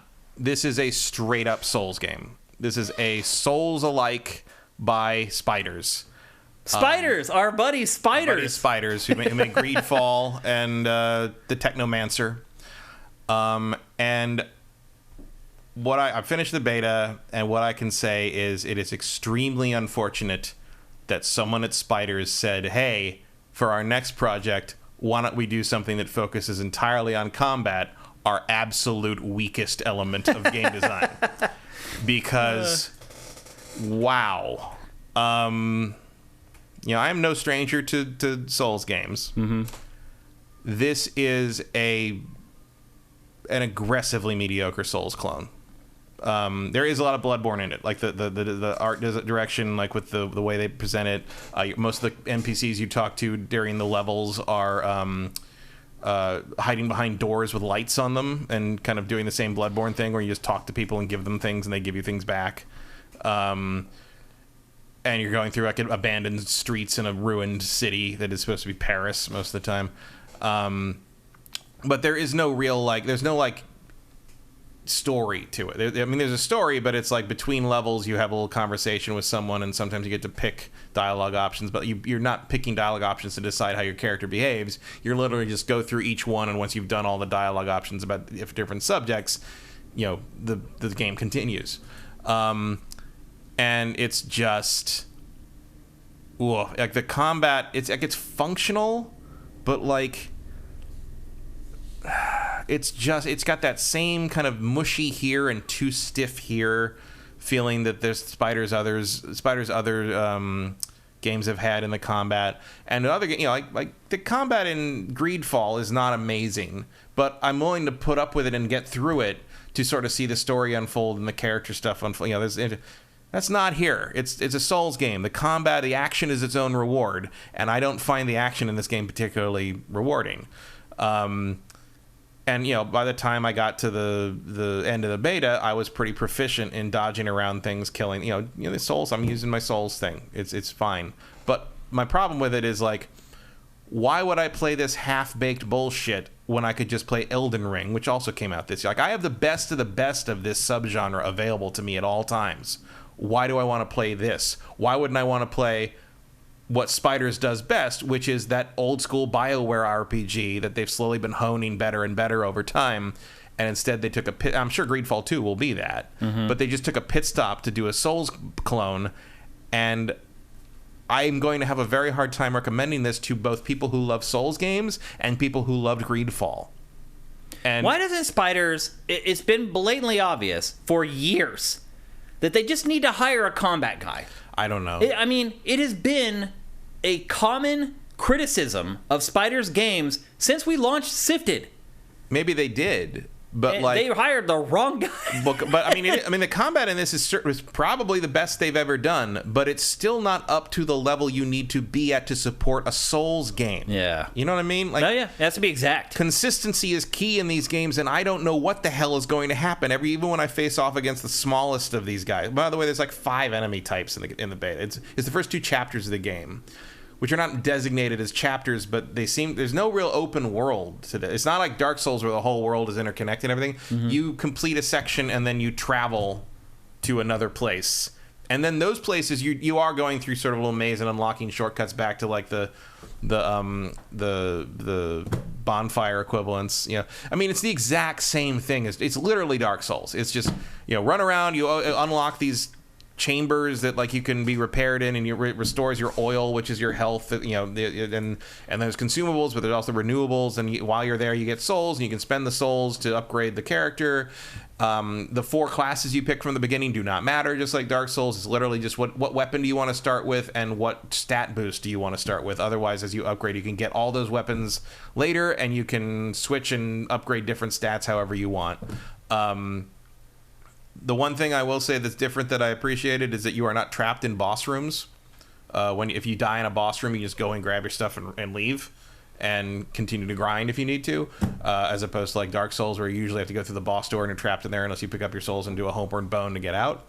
So I appreciate that that's a little easier in that regard, but it's harder in the sense that the combat is just mushy and weird most of the time, and there's things where like the bosses tend to be covered in like weird electrical things, and a lot of times you can't see what their animations are doing, and so like that's kind of a problem in a Souls game. So because you do have you have blocking if you have the right weapons, but that takes a lot of stamina, and you want to usually do dodge moves. Like the first boss, like all you need to do is dodge behind them and you're gonna win, but at that point you're not doing a whole lot of damage unless you pick the damage class, so it's gonna take forever. It took me almost 10 minutes to kill him. Wow.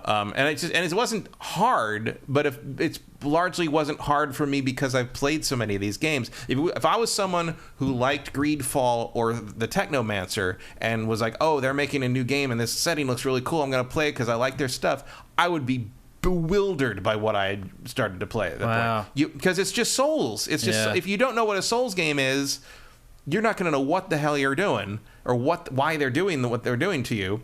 And if you do know Souls, you're just going to be like, this is not very good. Like it's. Do you not think that people are ready for something post Elden Ring? Do you not think people are ready to move on, or do you think I think people are like, I'd rather just play it a 4th time instead of playing this? I think first off, the streaming community just wants to play Elden Ring a 50th time. Second, people got higher standards than this. I think if you love Souls games, like this is not very good. You played Technomancer. Yeah, you know what I'm talking about. I played it the whole way through. It's not that far off. I still don't know why I played it the whole way through, but I did. It was like 50-some hours that I spent on that game. Technomancer has a pretty compelling sort of world and story, and this has an interesting world, but I don't care because it's all it's just that you're just fighting the same like automatons over and over. Aren't they? They almost look like they're like marionettes or something. No, they're like, what are they? They're wind-ups basically. This is clock punk basically. I will say this. You're going to hate this game. You are going to physically hate. This is the least forgiving stamina bar I have ever seen in a Souls. Oh, forget it. Even I had to adjust my combat style, and I started with a character that started with bonus vigor, which is what gives you the stamina. I had to upgrade that a couple times to get enough stamina to really work with it. And in a little demo. Yeah, well, it's not a little. I mean, it's a decent length. How long was the? It took me like 2 hours. Oh, okay. My biggest problem with it is you can't import the save, so I got to start over. So wait, does the beta start at the beginning of the game? Yeah, as far as I can tell. Yeah. Okay. So It's just the first 2 chapters. Yeah. So you escape from like the little chateau place that Marie Antoinette is being held more or less captive in, because the king has sent these marionette souls. I mean, they do look at marionette, but they're powered by some kind of like magical energy that self-winds them. It's creepy. The stamina bar, in fact, is literally representing the overheating. The wind-up of the clock? No, the overheating of your little like clockwork engine. Oh, okay. And so here's the saving grace of the stamina bar. Maybe you'll like this, I don't know, but I think mostly it would annoy you. If you run out of stamina, then you get kind of a ghost stamina bar that starts to like drain. And if you hit the Y button on Xbox anyway, you hit the Y button, you get that much stamina back, however full the bar is. You just get a little frost meter fills up, and if you do that too many times, you fill the frost meter up, you get frost damage because you're super cooling your motor basically. And if you freeze yourself, you're frozen in place, you take a little damage, and then of course if you're frozen in place, the enemies are going to be hammering on you. No, I do not like that, Matt, at all. I think that's horrible. And running out of stamina is bad enough in these games, let alone freezing in place. But you can get like probably 2 fast recharges at it before you freeze in place. Okay. So it's basically you can't overuse it. Gotcha. So you're keeping an eye on that stamina bar real tough. Yeah. And you're going to get, there's not a lot of feedback when you get hit sometimes, especially if you're in mid-combo. There's a whole weird thing where like to block, if you have a weapon that has a block feature, they don't all, because two of the classes you start from have blocking weapons and 2 have, I think, ranged weapons. And I haven't really messed with the ranged stuff so far because it uses ammo, and I don't like using weapons that use ammo in these games because I like to, I use them for like sniping guys out of trees. Right. I don't use them for like regular weaponry. And you have just like Dark Souls, you have a light and a heavy. However, the heavy attack is always a charge attack. So you can hold it, you can hit it and just do the thing. But what you really want to do is charge it up and hit them with the charge to knock them down, and you get a little bonus damage when you knock them down. They also have a stagger meter where if you hit them enough, you fill up this little diamond on them when you're locked on, and if they get staggered and you do a critical hit. You can also sneak up on them if you're locked on and they don't see you. You can sneak up on them, and a diamond like kind of target marker will turn red. If you hit that, you do like a special move that will usually one-shot them or at least get them knocked over and take a lot of life away. And you can even I did that on a boss once, and it did take a pretty good chunk off him because it was not a boss because the bosses show up in big cutscenes just like but if you die and come back, they're usually wandering around their area, and sometimes you can sneak up on them. But their health is all refilled again. Oh yeah, it's all back to them. It's just like Dark Souls. As soon as you rest, it all comes back. So there's stuff like that, and you have to upgrade. Use the souls. I'm surprised you don't like it at all because it's not good. Yeah. But you're right, it does all come down. The combat sucks. Yeah. Like, without I don't that, like it. Everything else doesn't We've already matter. played the best Souls game this year, probably. It's Elden Ring, I would think, for most people. Yep. And even if you don't, most people are going to say Bloodborne, and this is not on Bloodborne's level. I mean, it is taking a lot from Bloodborne, but it is not on Bloodborne's level. And it just feels like a waste of time to me. Like, I mean, visually it's cool. Like the design is cool. It does look a lot like Life of P now. I will say that the gameplay footage of Life of P looks like a much more solid combat system than what this thing is doing. It does, yeah. I just don't understand who it's for. Like Souls fans are going to have a higher standard than what this game is meeting in terms of the combat design, and fans of like the BioWare RPG stuff that Spiders has done in the past are going to be completely alienated by this. Yeah. So I don't know who this is for. So I can't. I know it's not for me. I came away. I can tell you that much. I came away from this very disappointed. That's a shame. Also, there's like weird presentational things. Like everybody speaks with a British accent, but it's France. So every once in a while they just throw in French words. What? And they all sound like Gambit. Oh. Like throwing in like random French words into like English style. It's like either have them speak French and subtitle it, or have them speak English. Right. With like a English, they're doing like a British stage accent, but every once in a while they just throw in musha, and I'm just like, so what weird. are you doing? Like, why? It's such a weird choice. It's Spiders, dude. I That's know. Spiders. That is what Spiders does. Yeah. True. And it's just We root for this little studio. We've been rooting for them for forever, and they just can never get over the hump. Yeah, I do not. Yeah. Like, it's not at all what I wanted from them. It is not at all what I want from a Souls-alike. When does it come out? The final. The 8th. The 8th of September. Yeah. I still don't understand why there's a beta. so bizarre. I don't know because there's no online Just call component it a as far as I demo can or tell. whatever. Like there's no invasions. I mean, if there are in the game, you don't get to them in the beta. So what's the beta for? Right. If that's what you're testing. No like I don't know what. I mean, maybe weird. just because Spiders games are so buggy, they want to see if like 1 million people play it because you get in the beta if you pre-ordered. Yeah. And I'm like, I guess maybe you just want to make sure have early contact with the enemy to see if there's something you need to patch for day one. I don't know. I mean, if that's it, bravo, like cool, like, but like I'm just not. I mean, I will play it when it comes out, but like, as far as Souls clones go, this is not one of the better ones to me so far. I mean, maybe it gets better after because at the end it feels like you're getting a thing that lets you travel around the Paris a little bit more, and so maybe it opens up and there's more stuff to do. But like. For now, I'm just like, oh, this is just the same thing I've done, 10, 15 times in other games, but most of those other games are better. Yeah. And I think most people are going to find it frustrating. Okay. If you know Souls games, you're going to be able to get through it, but you're going to be like, well, this isn't as good as From stuff or Neo or things like that. And if you don't know Souls games, I wouldn't want you to have to learn on this game because it really does feel like it expects you to know what these games are. It doesn't really explain itself tremendously well, which is again a Spiders tradition. What platforms is Steelrising coming out for? I want to say Xbox, PlayStation, and PC. Is it both gens? Is it PS4 and Yes. PS5? Okay. Yes. Which that makes sense. I wouldn't. Then it looks it. It's some nice. I mean, look, I'm playing on Series X. It looks nice. The lighting's cool. The lighting's good. But like again, not quite top It's shelf. not doing anything that you haven't seen before. Yeah. You know what I mean? Yeah. Okay. There's some cool. And you can. I mean, the character's cool. You can be. You're an automaton, and you get to pick kind of like the designs. I honestly do not like the art style of the game. You can pick the designs of her limbs, and you can choose like the design of her face and the color. You can actually be dark skin if you want to, which I don't think anybody really knew until the beta came out. Yeah. And you get a lot of cool clothing. Like I'm wearing like a weird sort of, I don't know, like 1700s sort of like pantsuit with a weird floppy cowboy hat and with like, eclectic. With dual bladed fans that come out of my arms and a whip that catches on fire. Like, there's some cool stuff in there. Actually, Vincent says it's next gen only, and I did actually get the lower third right. Next gen only. Yeah, it's only. I swear there was PS5 and Xbox. I swear Series. there was a PS4 version that I had to not pick on Amazon. Yeah, maybe not. I guess not. I mean, when I was looking it up before the show, that's what our website said. So there you go. I am a little surprised by that. Yeah, because it doesn't look like it. Doesn't look like you couldn't have done this. Sadly, Matt, there's a lot of games like that. It's one of my biggest pet peeves of this generation of consoles is that we can't get next-gen looking games, unfortunately. So there you go. That's Steelrising again. PS5, Xbox Series, and PC coming September 8th or 9th? 8th.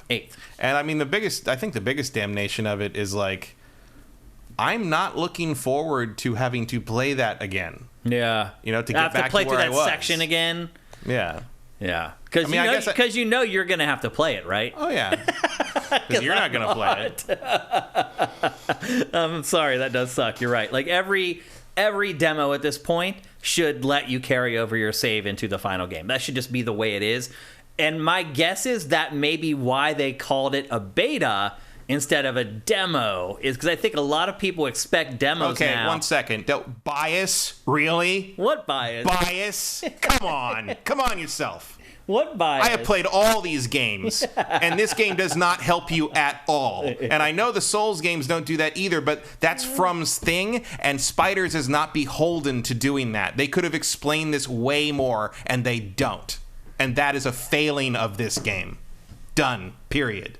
You talking about Delfino? Yeah. I don't know. As if any Souls game explains itself. That's a flaw of the Souls games. It is. And no one has to duplicate that flaw when they make a clone of them. I think he's saying, though, that is a problem, though. Because he's saying, like, no, I had to be tutored. Liked Souls. He liked the game, and he's saying that I'm biased because I'm dinging it for something that From games do. Well, we also I think that's dumb that From does that, too. No, he dings From's games for that stuff, too. Like, he's not picking I see no reason these games should be these esoteric, impenetrable pieces of like obscuria. I don't think they need to be that. I know that the fandom of From games thinks that that's part of the appeal, but it's not. It's just annoying. And it comes from Demon Souls, which was basically from not being an Atlas's localization, not being able to explain itself well enough. Yeah. How long did it take them to figure out what the world tendency shit meant in Demon Souls? Like they don't do that. I don't. If you're, at least Neo did explain itself pretty well. Yeah. Maybe a little too much at times. That was this has been a how-to complaint that I've had with these games all along. Is that they don't explain themselves. No, it's been one of my biggest pet peeves with From Software's games. This is not something that we've just picked and chosen Steelrising to complain about. We've talked about this. There's no reason to continue that tradition. Yeah, it's dumb. If you're not From Software, there's no reason to be weird and obtuse about this. And even if you are From Software, it's time to change, in my opinion. It's time to figure it out. And someone used a great word in chat, esoteric. Mm-hmm. Yeah, there's no need for it. That doesn't make the game better. It's like I've said about the Soul stuff, where it's like everyone goes on and on about the stories and on about the stuff with like the lore of this and that. But then like when you watch one of these videos, it lays out the whole like this is what happened in the backstory to Elden Ring, or this is what happened in the backstory to Dark Souls 2 or Dark Souls 1 or whatever.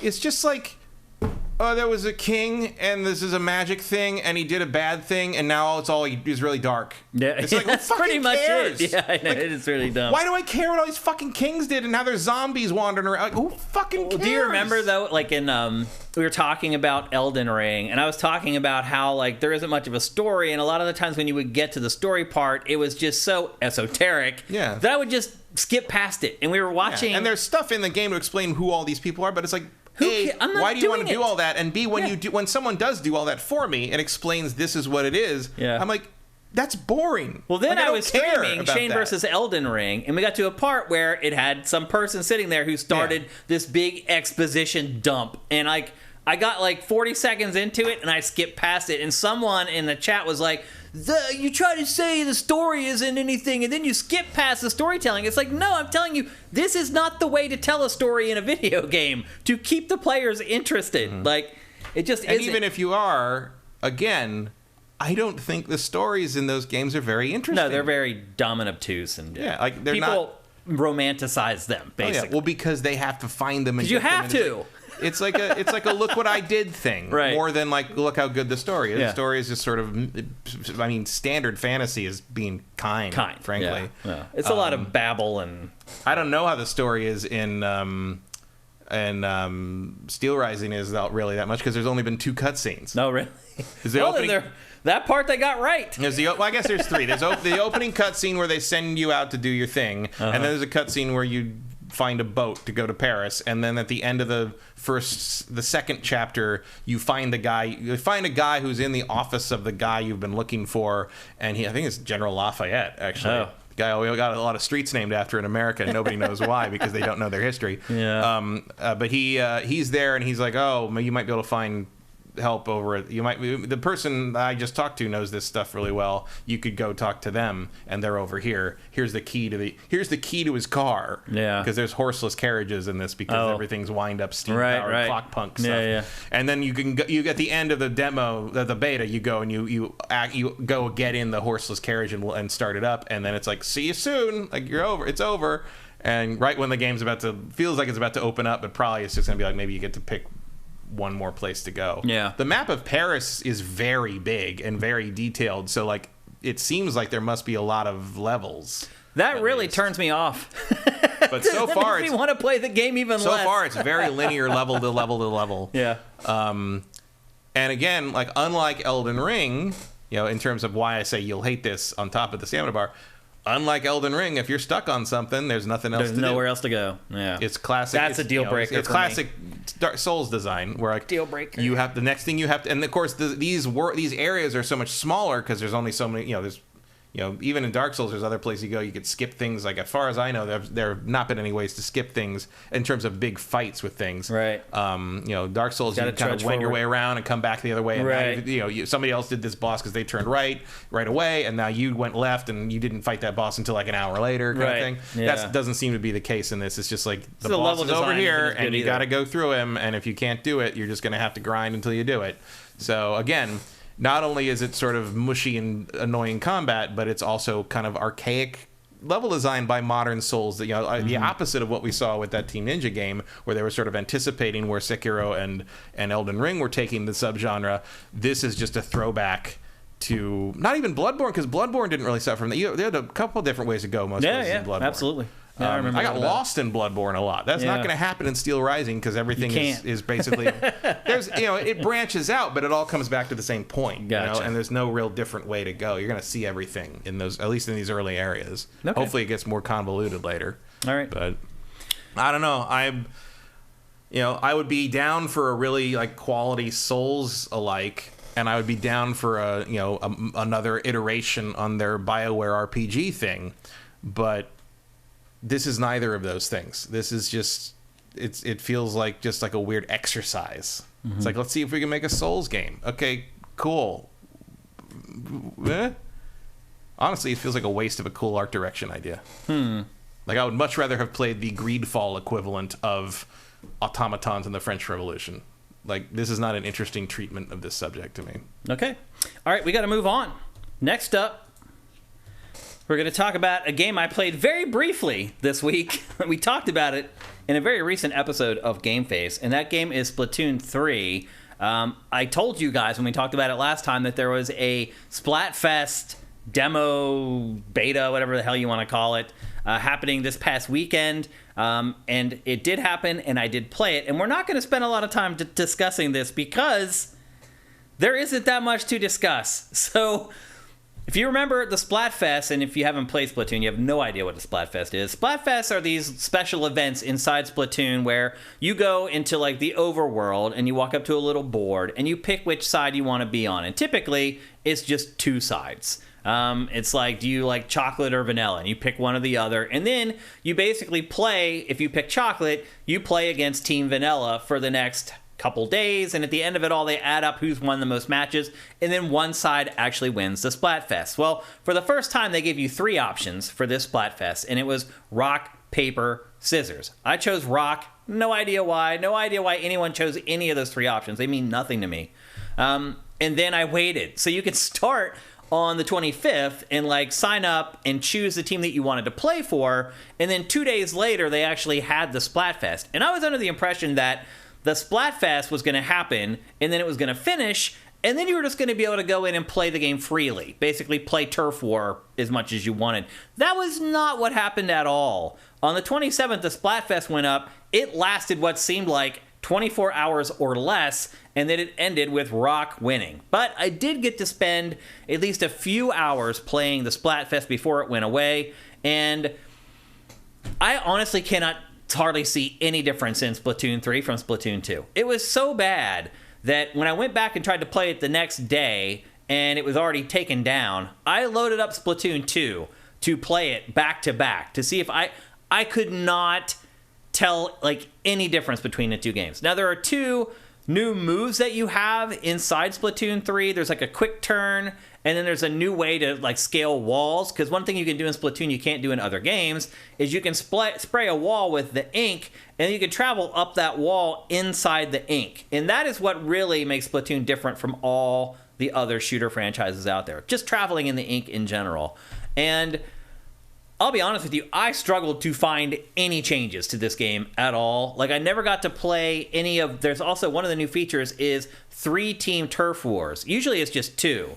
So you have one team on one side, one team on the other. Whichever team manages to color the level with the most of their ink wins the match. And in the new game, in Splatoon 3, you're supposed to be able to play with 3 teams. Now, I could see the option in the menu that was grayed out, but I was never able to play it. So once again, I was just playing these head-to-head matches in Turf War like I've been playing in Splatoon 3 or in Splatoon 2 and the original Splatoon for years and years now. So really, if you want the truth, I'm very disappointed in Splatoon 3. Like, I really struggled to see how I could recommend the game to somebody who has already... Oh, my watch is listening to me. How I could recommend the game to somebody who was already... had already played the first 2 Splatoon games. I really struggled to find anything unique, or the graphics don't look any better. In fact, I would argue that the ink actually looks worse in Splatoon 3. It's like, it's matte instead of shiny. It doesn't have like a sheen on it like the ink does in the first 2 Splatoon games. The whole game just kind of looked flat to me. The other thing that was in it that was different was your supers. So the way Splatoon works is after you've inked a certain amount of the territory or the terrain in a map, you max out a meter that gives you your super attack. And generally, your super attacks are tied into whatever weapon you select. So I always choose a weapon called Splat Dualies. They're basically just dual pistols, and they have a really high rate of fire. And in the past, that weapon is dominated for me in Splatoon. First of all, that weapon does not dominate anymore in Splatoon. There are some new weapons that I have not seen before that now dominate. But second of all, with the Splat Dualies, I got this really crappy super that I hated using that was basically like you just turn into a torpedo and went in a straight line, and then if you hit something, you stopped, and then like a little explosion of ink happened around. I think I managed to actually kill somebody one time with that super.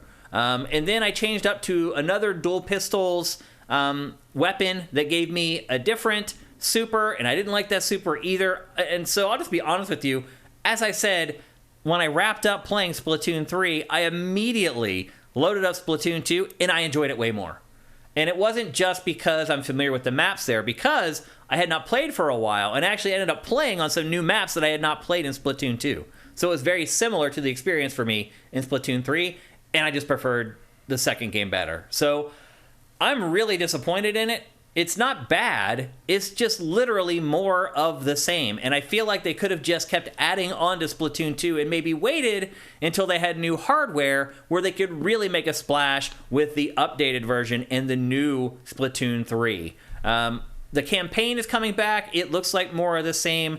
The cooperative mode is coming back, and they are improving that in that you can access it at all times if you want to, where in the past you had to wait for very specific moments to try to play cooperatively. They're opening that up so you can play at any time. I do like that, but man, for $60, I really am, after having played it for a good solid day, I really struggle to come up with a bullet point that I would use to sell someone on Splatoon 3. I just do. I can't think of anything any unique selling proposition where I would be like, yeah, buy that instead of buying Splatoon 2 for cheaper. I mean, that's kind of what I thought looking at Splatoon 3 all this time. But I don't know Splatoon well enough to know if that was the nuances a real impression, a real thing, or if it's just like as someone from the outside looking at it was just like, I don't see the difference here. Yeah. I was in a bar that was playing Splatoon live streaming, like esports stuff. Oh, really? And interesting. I couldn't tell which one it was.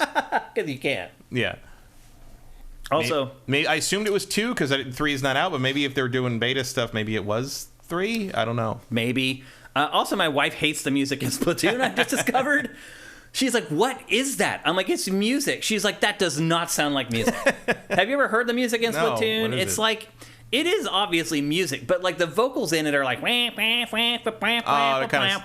they don't sing. Yeah, I know what you're being, yeah.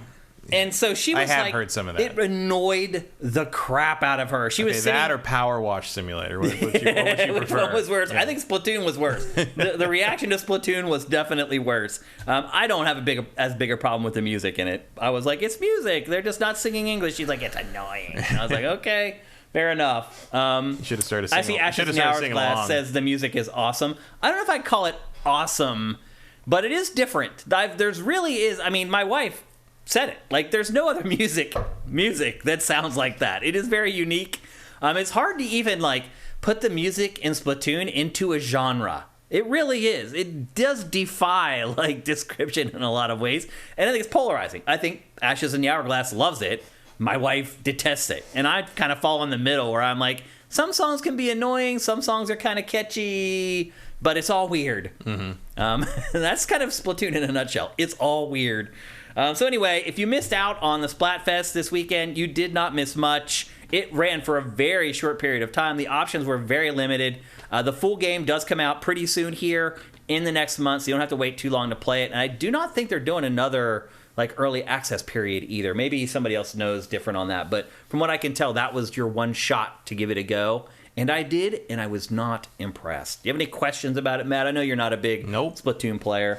When does it come out so we can stop talking about it? Well, at least you know I'm going to play it. Vincent says, I played the 3-team mode, and it wasn't fun at all. You would think that it would be more chaotic. because you're trying to paint over 2 other teams' paint instead of just well, from one. what I read, like the team in the middle just gets crushed at the outside. I could see that because you have the 2 sides coming and you're in the middle and it's like a sandwich. And they give more people to the middle team, but from what they do? Yeah, from what I saw online on like Reddit and Twitter, like people were just saying like, oh, the middle team just gets housed at the beginning, and it's just a fight between the 2 side teams. Okay.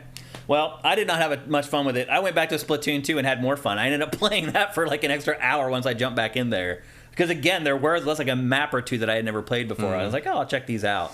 Vincent also says, and you can't do that in ink at the same time. Oh, you may not have been able to play it because all the scissors people stopped playing it. Or I guess they were the ones who were put in the middle, maybe. There's also something you had to do to defend. Or because they were so far behind, they knew there was no reason to keep playing. That could be. They're That's looking the at downside of a triple. That's true. You know, if one side gets way far down, there's no reason to. And then you quit. You're never going to catch up. Yeah, so. Yeah, that's true. It's a good point. So, yeah, I'm a big fan of Splatoon, by the way. You guys should know that if you watch GameFace. You've been hanging around Sifted for a while. I like Splatoon. I was not a huge fan of Splatoon 3. So I'm hoping the final game with all the options and the features. Scissors was in the lead at the halfway point of the Splatfest, so they got put in the middle in the 3-way battles, and everybody quit. Oh. Okay. Yeah, makes sense. Yeah. I can see that. Yep. That is another one of those game design not surviving contact with the enemy thing. Yeah. Well, I did choose Rock, and Rock did end up winning the Splatfest. And I think I get like a shirt or something.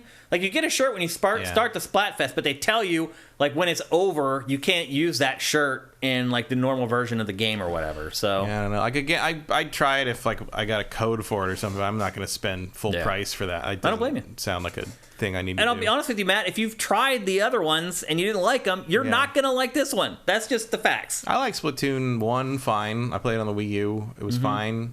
I don't feel like I need to do it again. You probably don't. Nope. If you didn't like it, you definitely don't need to.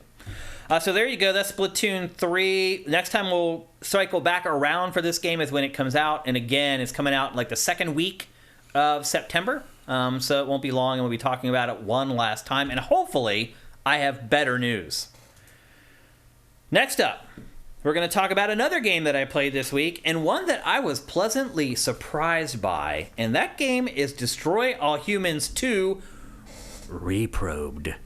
It is a remaster of Destroy All Humans 2. Although they do tweak some things here and there, for the most part, it is just a graphical overhaul. And I will say this, it is an overhaul, Matt.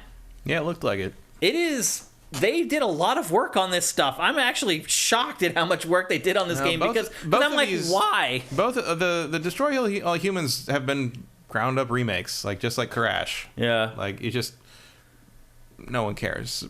But like they just weren't the popular. I'm amazed they did too. Yeah. You know, like I did play the first one, the first remake. Yeah. Yeah, so did I. And I was like, yeah, I was actually pleasantly surprised by that one too. Yeah, they did a good job. There's not a whole lot to the game, in part because of what it was an early open world, and on the heels of GTA 3 kind of thing, and it's not a whole lot to do, but like it had a personality. Yeah, it was memorable for the most part, with the theme and the kind of the grossness of it, where there's a lot of like gratuitous violence because all the open world games had to have that because of GTA, and it was fun. The guy doing the weird Jack Nicholson alien impression. There was some stuff there. I never played the second one back in the day. But I played the first one and then didn't make it too far in the second one. The first thing I'll say, Matt, is that this is a vast improvement over the first. Like, they made the game way better with the second game. The other thing I will say is I enjoyed playing this more than I enjoyed playing Saints Row. I hate to admit it, but I did. And I'll also say this, Matt. We were done with Saints Row. Yeah. When we talked about it last week, we did not realize it. We were at the end of the game. I went and finished Saints Row. I had to play an extra hour and a half. Wow. So that point that we talked about last week, where you have to go back and finish at least 2 of the criminal enterprises, once you do that, you get to the point of no return. It says there's a party. If you go to this party, there's no coming back, and that's the end sequence of the game. Wow. It ended up being insanely short So then do they just like kick you back out in the world to do all the rest of the extraneous stuff you haven't done And the crazy thing is, Matt, there's only, once they kick you back into the open world, there's only 2 missions to complete. And one of the missions is like finish all the criminal enterprises. Right. And that's it. Figures. So that game ended up being pretty damn short. Yeah. That's shocking. But the plot's all wrapped up. All the story's done after you go to the party and like do the anyway. I would not have guessed that. Me either. We had no idea. No. We were talking about it last week like we were halfway through it. We were done with the game, Matt. It's crazy. But anyway, I have enjoyed playing this more than I enjoyed playing Saints Row. Now, obviously, they're different games. And the other thing I would say, Matt, is I have a new appreciation for the earlier open world games after playing this, because the worlds it is an open world game, but the worlds aren't like gigantic. They're big, but they're not like overwhelming. Like you actually learn the area. Mm-hmm. Like it wasn't like I'm having to follow like a waypoint and the game gives you waypoints to send you from one mission to the next. I was thinking about that playing Saints Row at one point where I was like kind of like getting back to the home base early on. I was like, where is it? I'll just put that on the map. Yeah. I was thinking about how when GTA 3 came out, like there was no GPS. There was, all you had to just pull up the map and look at it to figure out where you go. And like we learned the streets of that city. Like I could drive anywhere in that city. Yeah. Like, if it's over there, okay, I can get there. I know over here. You take a left. You go this way. It's a dead end. So you got to go this way and take you around. That'll get you to the bridge. Like we became taxi drivers basically in that game. And like that doesn't, and part of the reason you're able to do that is because of the size of the world was just big enough to be big, but not big enough that you couldn't keep track of everything. Yeah. And like imagine trying to do that with like Ghost Recon or something. No, I know. Or any open world game anymore. They're all this way. They're just too Even GTA big. 5 is too much. Like you get a jetpack in this game immediately. And that jetpack, like, it's awesome. It works great. It's intuitive. It's easy to use. You can jump across the top of the buildings. You get to the top of the building and you can see the whole world. There was a time when you could do that in Saints Row. Right. Not with a jetpack. You just jump to the top of a building or fly or whatever. Yeah, so you start this and it's in San Francisco. There's like 5 different cities and they're all like knockoffs of real cities in the United States for the most part. And like you get up on top of a building, you're like, there's the Golden Gate Bridge, there's the Golden Gate Park, like there's the Presidio, like you see all the and you immediately know how to get around and get places without having to look for a waypoint all the time. Like there's something to be said for these earlier games where the worlds just weren't overwhelmingly large. At least I think after playing this, I feel that way. The plot of this game picks up right after the end of the first one. You play as Furon, or whatever the hell his name is. And it's set kind of in the 60s. Like, in this first part of the game, you're in San Francisco, so you're constantly dealing with hippies with the last name like Bongwater and stuff like that. Yeah. And the first one was all 50s stuff. Yep, and they all talk like they're burnouts or whatever. And they do a good job. Like, the writing in this is really good. However, the voice actor for Furon is so bad. Which one's Furon? He is the alien, the protagonist. Your guy? Okay. Yes. I thought his name was Crypto. He was in the first one, but they call him Furon in this one. That's a different guy? I think so. He has like a gravelly, like, voice. And I'm like, dude, that is the last voice I would ever guess would come out of an alien. It's just, I found it really annoying and really horribly cast. In the first game, he basically sounded like Jack Nicholson. Right. And this guy's like, fighting down the Golden Gate Park. I'm like, what the hell? Like, who decided on that? Now, the rest of the voice cast is amazing. And the writing, legitimately funny. Like, I had serious belly laughs. Now, this game is, like, ancient. A lot of these jokes still hit. They still landed. Like, they're making jokes about, like, basically the plot of the game is, like, you're trying to get revenge on the KGB in Russia from the first game. And so you have a lot of interactions with, like, Russian KGB agents, and there's all these, like, Cold War jokes that are still funny because we're still dealing with freaking psycho Russia. Like, the timing for this game to come out, perfect, because we're dealing with Russia again right now, and all the jokes in this are all about Russia and the Cold War, the USSR, and blah, blah, blah. But it is set in the swinging 60s in all its chemical-induced glory, so there's lots of moments in this where you get dosed on drugs, and the screen goes crazy, and your perception gets crazy. Yeah, I am ready to not do that ever again in an open-world game. Oh, really? Like, yeah, I find that so boring. I mean, I can blame most of that on Far Cry. Yeah. But, just we don't need to do that anymore. We don't need to do that again because guess what? It's all been done. Yeah. Like, you're not going to have a new idea. You're not going to show me something I haven't seen. You're going to use the same wavy, weird effect and all the weird color shit. And like, I'm over it. Stop it. Well, there's a lot of that in this. Let's see. The graphics, I'm sure you've been watching this B-roll. This looks so much better than the original did. Every part of it. So, what was the original? Was like a PS2? It is PS2, yeah. Like, even the character model for Furon, he has like those breathing holes now that are animated on like the side of his jaw or whatever. Everything, the smoke, all the effects, all have been redone. They all look great. What I really like about this game is it's an open world game that feels like a Ratchet and Clank game. Like, it's not like a typical open world game where you get like a pistol and a shotgun and a assault rifle and an SMG and eventually you get a rocket launcher. This is like Ratchet and Clank crazy gadget stuff. Like, one of the first things that you get is this gun that shoots music that makes everybody dance, and then if they're dancing, it makes it easier for you to like take them over. As you're seeing, you have the telekinesis stuff where you can pick up anything and throw it. And like a human turns into like a missile when you do that. Like, I thought the combat in this game was flipping amazing, and like something that I have not played in a really, really long time. I feel like everything has become so realistic that all these games are just bleeding together and playing. This is a really good counterpoint to the Saints Row. It is. Like, just why did you make it so boring? Right.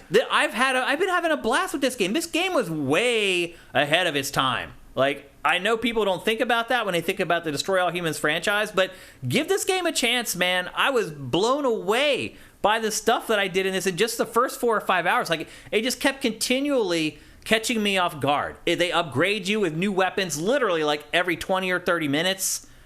So you're just always learning something new. You're learning a new mechanic. There's all the weapons that you get that you're seeing now, but then he also has all his like alien abilities, like the ability to take over other people's bodies. Like, you can just take over anyone's body. There's puzzles built around it. So there's sometimes where you need to take over a cop, so you can go and use the cop's phone, or you need to take over the body of a hippie, so you can talk to the hippie guru who has the location of somebody that you're looking for. Like, the puzzles that they work into this game based upon the powers that they give you are also very clever and very unique. I'm very pleasantly surprised by this. I can't believe how much I'm enjoying playing this old rickety game.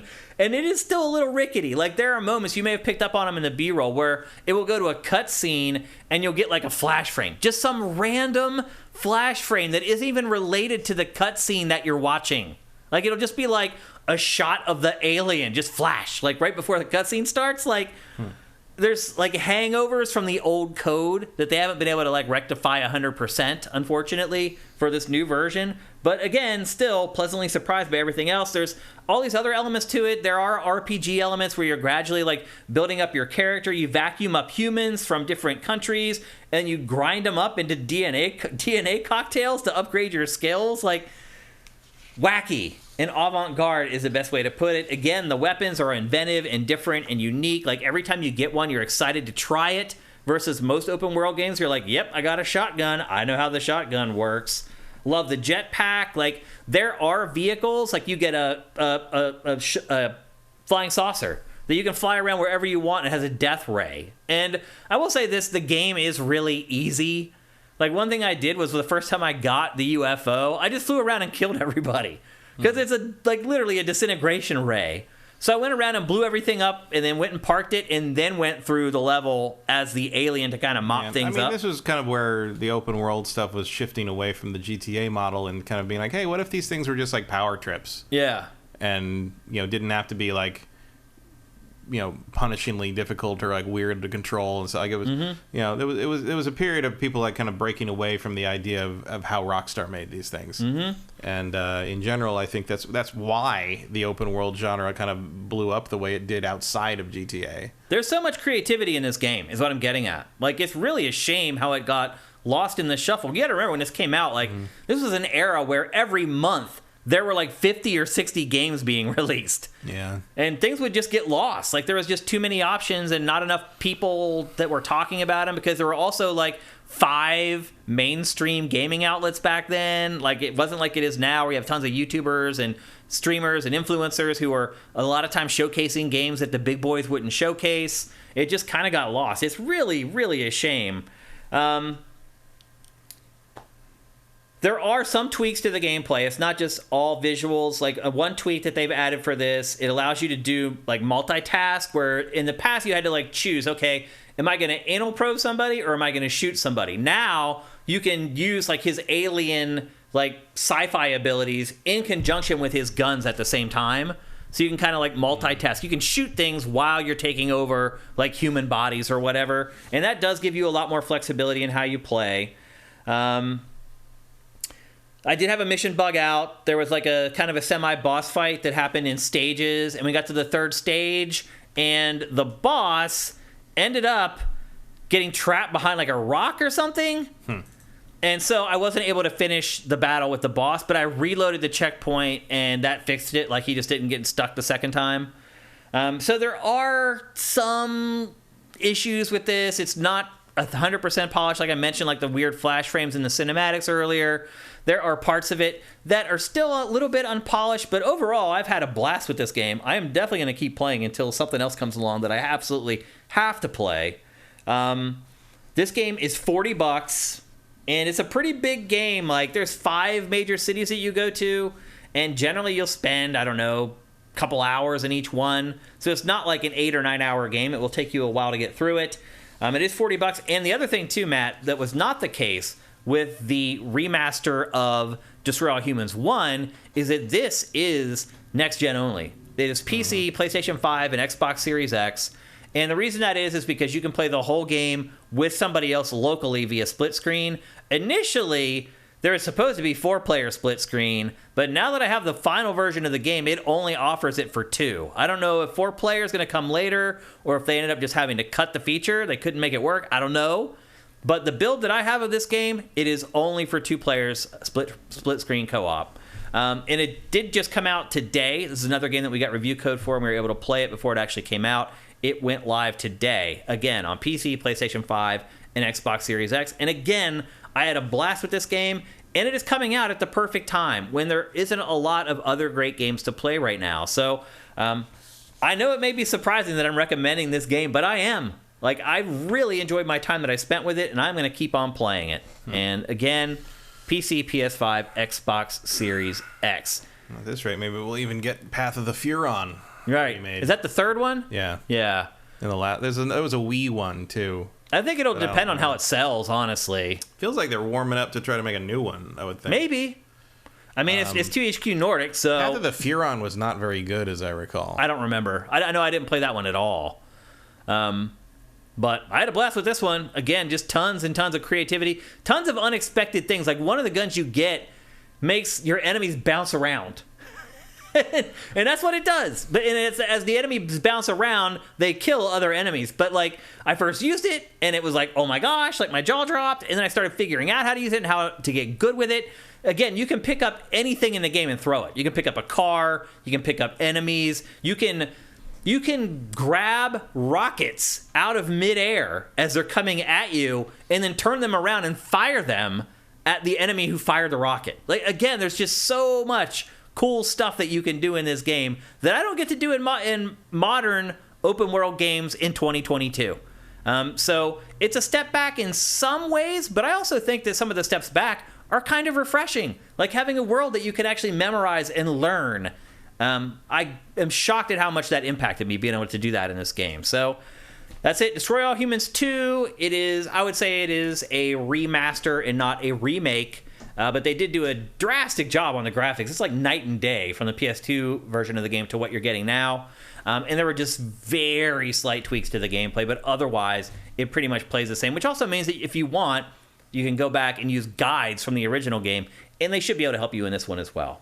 So anyway, there you go. Destroy All Humans 2 Reprobed. Next up, breaking news this morning. We got the first information on the next Assassin's Creed. The Assassin's Creed that we all thought was going to be called Assassin's Creed Rift. Today, streamer Jonathan, and he spells Jonathan with like a 0 for the O and blah, blah, blah. Just if you want to try to find him, we try to credit everybody who breaks news here on GameFace. And so if you want to find the guy who originally broke the information, that's him. He has leaked a bunch of details about the new game, and most of this information, I will add, has been corroborated by Jason Schreier from Bloomberg, which means that generally 95% certainty that this information is legitimate. First big thing is that it's now called Assassin's Creed Mirage, and it is set in Baghdad, and it stars one of the characters from Valhalla. How do you pronounce his name? Balim? Balim? He is the star of the game. However, he is a young buck in this. He's like a child growing up. I think at a certain point, before the game finishes, he does become an adult. Yeah, he starts as a thief and joins the Hidden Ones, and basically is the origin story of the older assassin guy in Valhalla. Mm-hmm. So, do you like that character? I thought he was interesting. Like, he's, you know, they don't really get into him too much. He's just sort of, and there's a period where you're like, do I trust this guy? Like, even the protege assassin is sort of like, I don't know much about him, really. Yeah. Like, it's like that kind of thing. It's an interesting move. Also interesting that clearly they're getting rid of a lot of the RPG elements. You're not going to be choosing your character, switching, picking gender, or like whatever. You are playing an established character in the mythos. Basim. Noxator reminds me. Okay. Yeah. Yeah, it takes place in Baghdad between the years 870 and 860. As Matt said, it's a return to basics. It has no RPG elements or leveling system whatsoever. How do you feel about that, Matt? Do you think you're going to miss it? I mean, I like the RPG elements, but I also think this return to sort of a more Assassin's Creed 1 influence is good. Yeah, I agree. I'm especially for like something that's being kind of billed as a not a full-fledged big event game, but more of a smaller game. Like, yeah, I think that's a good, if you're going to make it more of like a go into the cities and there's crowds and blade in the crowd stuff, like if you're going to take influence from Assassin's Creed 1, which the leak says that they are, like, good. Like, I'd like to, I don't want the big sprawling RPG version of this franchise to go away, because I like those. Mm-hmm. But I like this too. I think there's room for both. I agree. And I hope that they continue with this kind of two-pronged approach. I hope that they have one set of games that are pared down a little bit, a little more simple, and then they also continue to create the gigantic sprawling action RPGs that they've been making for the last few entries as well. Couple other notes. There are no dialogue choices. Yeah. How do you feel about that? That's Assassin's Creed.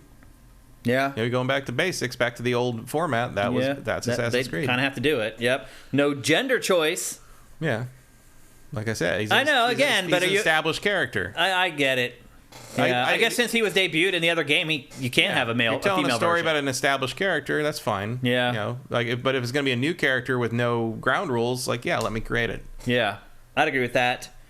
Eagle Vision returns. I feel like that never really completely disappeared. Like, I always felt like there was some different permutation of it. There is, but it's been the kind of the drone thing.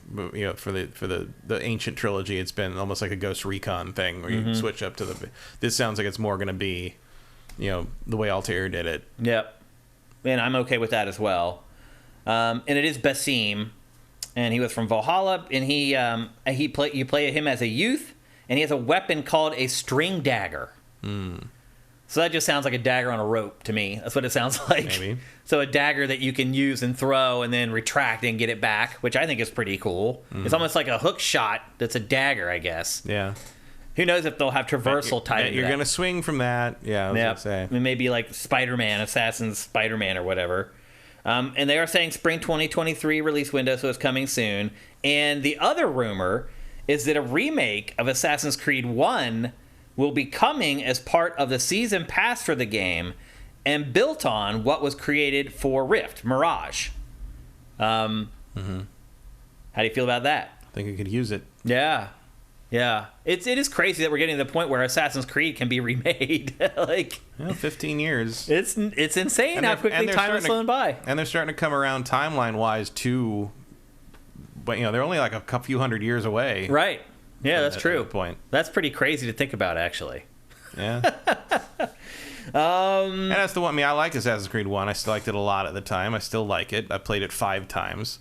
But there's definitely a lot of stuff on the cutting room floor in that game, and I think that a remake that kind of synthesizes all the ideas into something that works together more smoothly would be very worth doing. Yeah.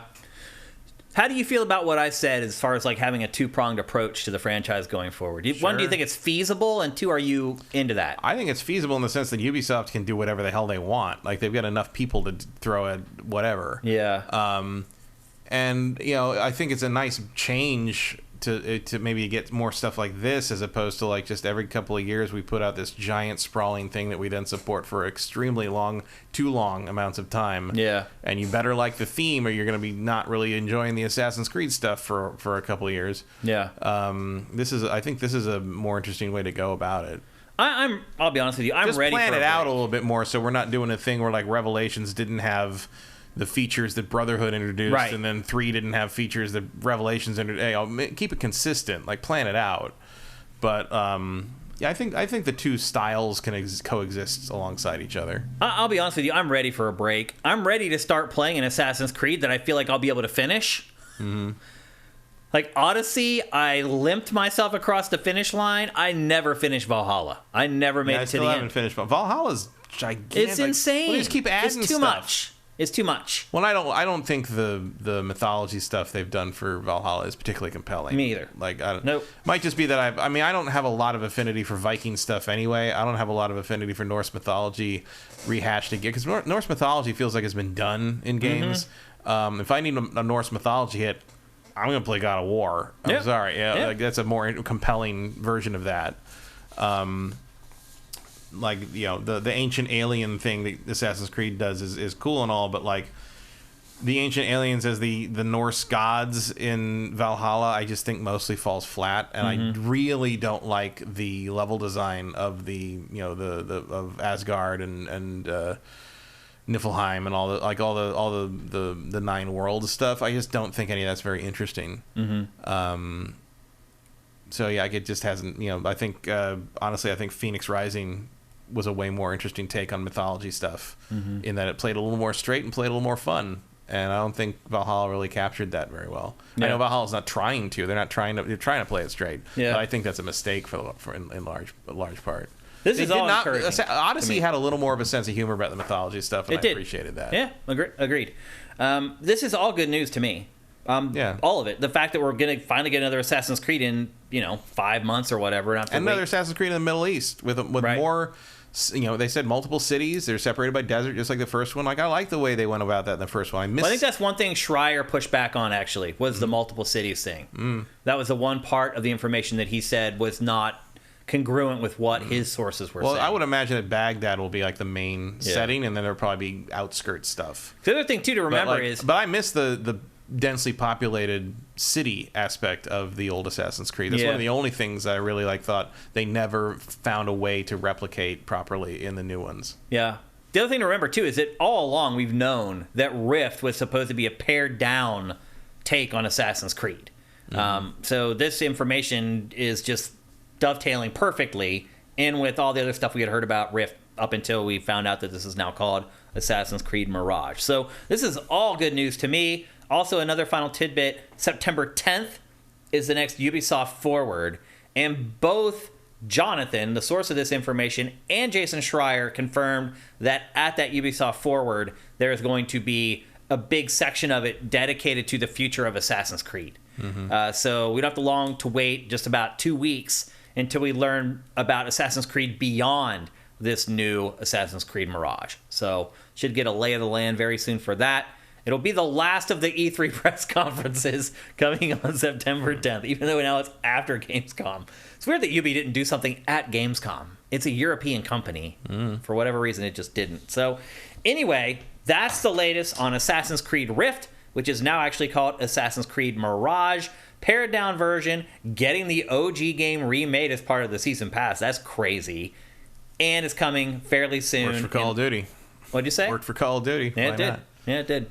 And it's coming fairly soon, within the next 5 or 6 months. Okay. With that, it's time for some of your favorite parts of GameFace. It's time for... Let me get the sound up here.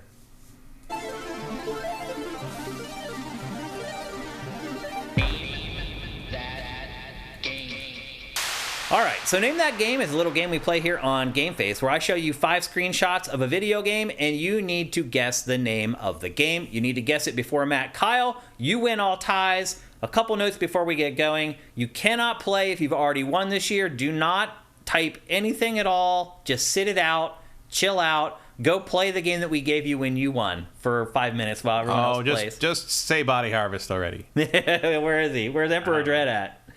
Typing of the Dead. That's Justin's, apparently. That's the one he's going to use. Actually, where is Emperor Dread? Is he not in the chat today? He must not be. I don't recall seeing him. Or he would have already typed it in. No, it's not Body Harvest. It is not Typing of the Dead either.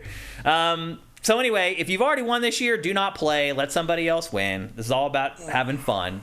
Emperor Dread, they say he's here. He's just chilling out. He must not be paying attention. Another note is we turn on slow mode, and Vincent has done this already, to play Name That Game. And basically that means that you can only send one message every minute. So if you're sitting there right now saying, oh, I'm just going to just spam the chat with random game titles hoping that I guess it right, that will not work. Make sure your guesses count. You only get one per minute. And once you send one, you got to wait 60 seconds before you can send another one. So make sure you make your guesses count. And with that, I think I figured out how to explain Name That Game in a much shorter version than I've ever explained it before. And hopefully I'll remember to do it next week as well. Well, we won't be here next week. But anyway, it's time for Name That Game. Matt, are you ready? Sure. It doesn't matter. I haven't gotten it in forever. They're too good. When you're playing against like hundreds of people, you shouldn't win. And we don't want you to win anyway. We want to give away free games to you guys. So anyway, here is the first image for Name That Game for GameFace episode 314. Go. Ooh. I think this one's going to be easy, by the way. I'll be surprised if we make it to the third image. It's pretty. Yep. Pokemon Red and Blue, that's a no. Far Cry 2, no. Kind of looks like Ghost of Tsushima. Ghost of Tsushima, no. Shadow of the Colossus, no. A lot of people guess Shadow of the Colossus. Nah, I would know Shadow of the Colossus. That's all no from all of you. Eco, no. Eco, no. Ghost of Tsushima, no. Nier, no. Metal Gear Solid 3, no. Nier Automata, no. Sifu, no. A lot of Nier Automatas. Metal Gear 4, no. It does have that kind of washed out Nier lighting quality. Zelda, no. I see why they would say that. That sequel to Shadow of the Colossus, no. Vanquish, no. Breath of the Wild, no. Guitar Hero Remake, no. Sneaky. Snake Eater, no. MGS3, same thing, no. Metal Gear Solid 5, no. Okay, we're going to the second image. And here it is.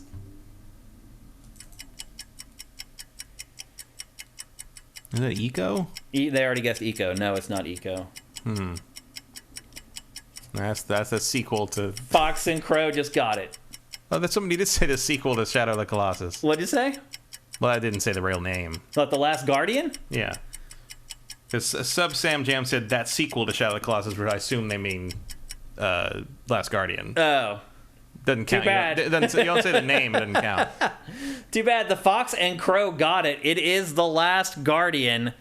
Now I'll show you that first image again, and maybe rings a bell. Here it has that art style, too. I knew this was going to be an easier one, because it is a very definitive art style.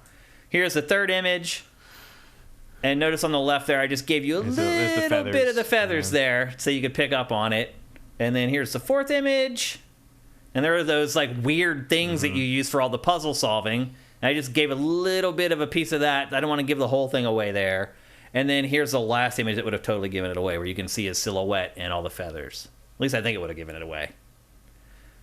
Well, there you go. Congratulations to the Fox and Crow. Great job, man.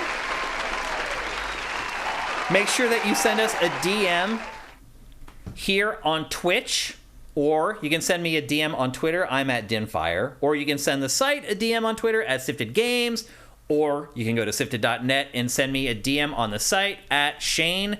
Any of those ways you can get at us, and we will hook you up with your free game, courtesy of Swanland, who you should all thank in the chat. He just hooked me up with another collection of game codes yesterday, so we can keep going with Name That Game. Everybody thank him so we can keep having fun with this. I have fun doing it, and it seems like you guys have a lot of fun playing as well. I still never saw Emperor Dread jump in here anywhere, though. Maybe he had to go somewhere. Yeah, could be.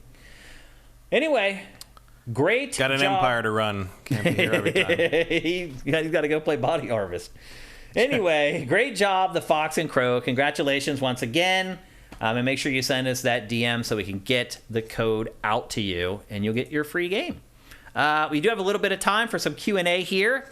Let's bring up the chat and see what you guys are asking, if there is anything.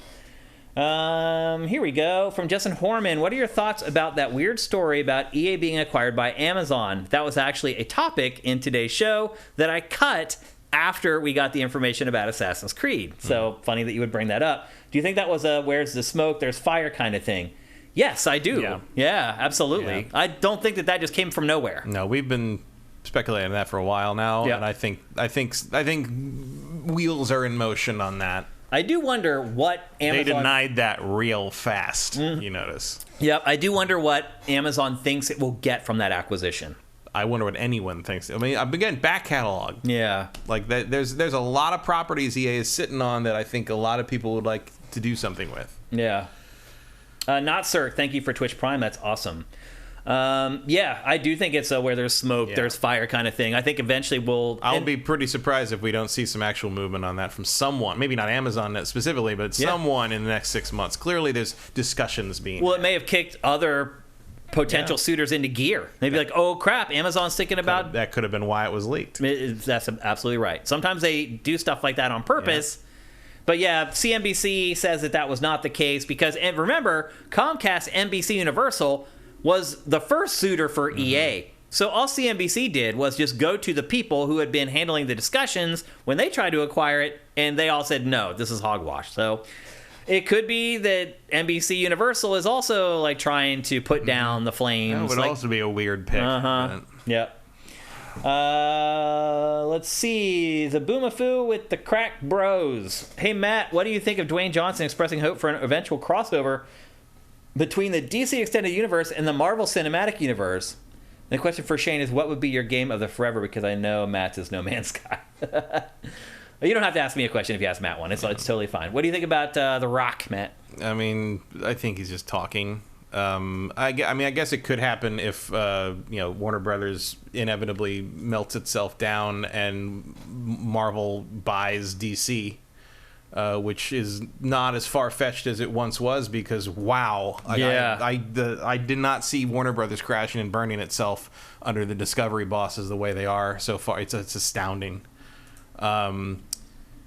They're losing so many billions in market cap right now, and it's for no reason. There's no reason. They just wanted to save $3 billion, and they've dropped the value of the company to a degree that I just did not possibly predict.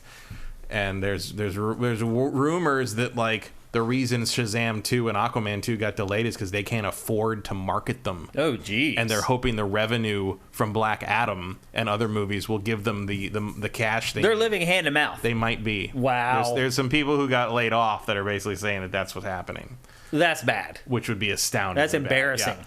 As for the there's some bad blood there, and Warner Brothers doesn't play nice with anybody really, so like I can't see that crossover. I mean, DC and Marvel would have been talking, informally. The people that work there, obviously, they don't hate each other. They know each other. They're all in the comic industry. The DC versus Marvel stuff happened in the 90s in the Amalgam universe where they mushed all the DC and Marvel characters together and made, like, those are very popular, extremely well liked, the Amalgam stuff at least. And like you talk about today to younger people and they can't believe it even happened. But yeah, back then Warner Brothers still owned them, but there wasn't the acrimony between them. There wasn't the billions of dollars at stake for the movie business and all that. It wasn't there. Yeah. I do not see any kind of crossover like that happening. Unless at some point Marvel/Disney acquires DC. Yeah. And then they can start integrating things because those universes are not compatible the way the DCEU has been portrayed.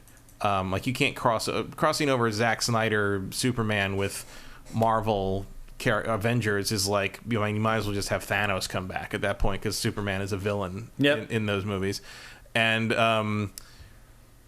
also, from the Marvel perspective, never align yourself with a loser. What does it get you to cross over with those. Yeah, movies. why? Nothing. It's going to do nothing. Marvel no good. No, this is all to help There's DC. no benefit there. Yeah, it's like No, I don't. I mean, it's all very well and good for Dwayne Johnson to talk about that because it would help him a lot because he's in the DC side.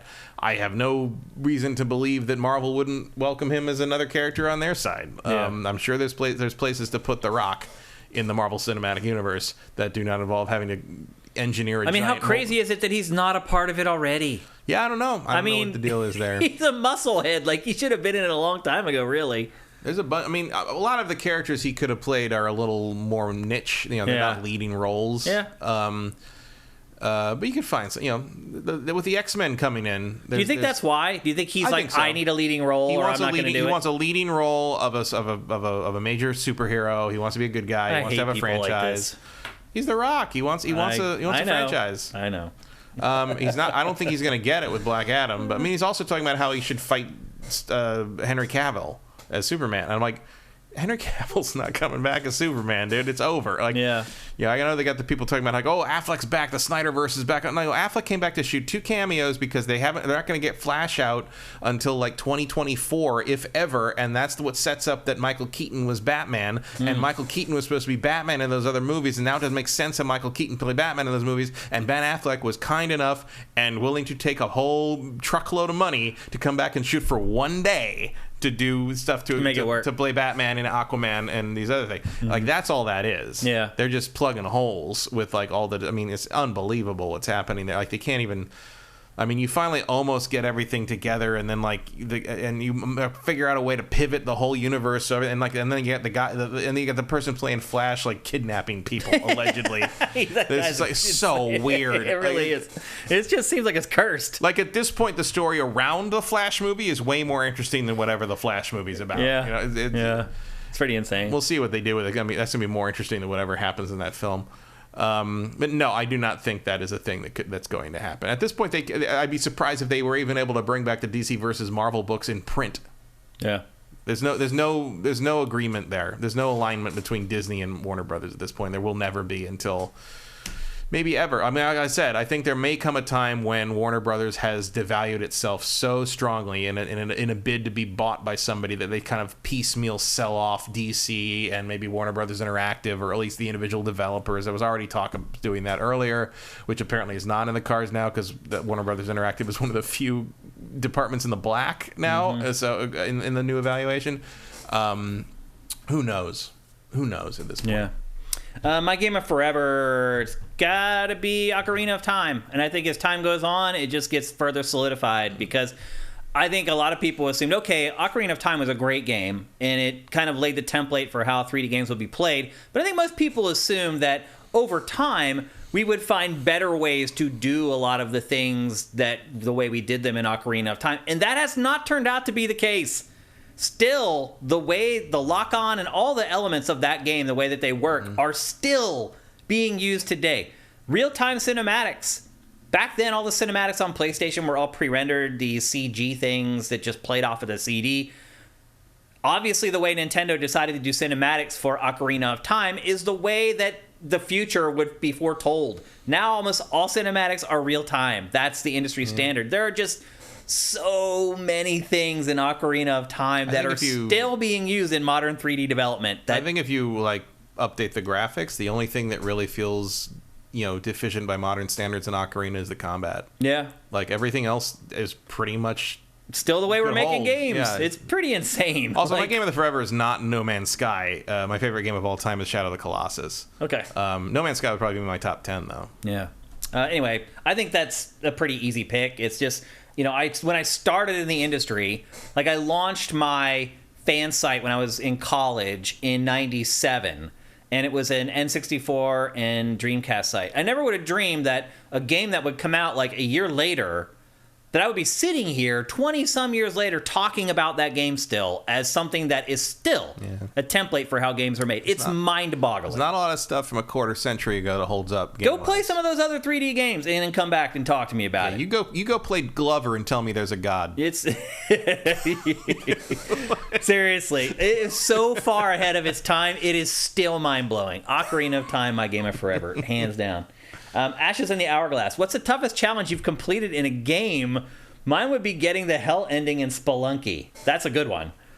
I mean, I can't even begin to fathom. Like, you guys, you don't understand. Like, games used to be so hard. All of them. Like, you could make a game, if it played itself, it would probably take an hour and a half or 2 hours to complete it. But they're so hard that it would take us days and days to finish these games. So I could go back to, like, the 15th level of River Raid or whatever. Like, games were just so much harder. There were Apple IIe games that took me years to finish. I mean, just any of those, the older games are way harder. Even harder than, like, Dark Souls and Elden Ring, like, all that stuff. Like, games just used to be way harder than they are now. Yeah, it would have been like finishing Double Dragon on 1 quarter. Stuff like that. Shinobi on 1 quarter. Yeah. I used to do like 1 quarter arcade stuff. Arcade games. Just having to be able to finish like a game with $1 or whatever. Yeah. Like, that took freaking skill, man. Or the final puzzle of BattleTech: The Crescent Hawk's Inception was the most obtuse. I don't even remember that. It was like a strategy RPG from on the Apple and the Commodore and I think maybe the Amiga. It was a rip off to some degree because the whole plot was you were trying to find this cache of hidden convertible mechs, which were literally the transforming jets from Robotech to get off the planet. And when you find them, it's over. Like, you never get to use the transforming mechs. But the final puzzle was finally got to your dad's like secret like underground base thing, and you had to solve some star map puzzle to open the door that got you into the cache to get and you just take them and fly away basically, and that's the end of the game. The star map puzzle, there's just no fucking clue how it works. And you have to like activate star, deactivate, and it's like multiple screens wide, and it took me years. I would play through every once in a while. I was like, I'm gonna play Crescent Hawk's Inception. Try it again. Yeah. And I must have been the 7th, 8th, 9th time I played it. I figured it out. Yeah. And I'm like, I finally got the transfer, and the game was over. Yeah. I was like, but that was very hard, just in the sense that there was no way to. If you were stuck on something like that in 1987. There's nothing. I didn't know anyone else who owned the game. I didn't know any. You better hope you had friends. There was no internet to look around. That was it. Like, you were stuck. There was no hint book because it was too minor of a game. There was a wireframe dungeon crawl game that wasn't wizardry. It looked like wizardry, but it's like a Vectrex style game. It's all just wireframe, black and white, and you just went through these dungeons and like.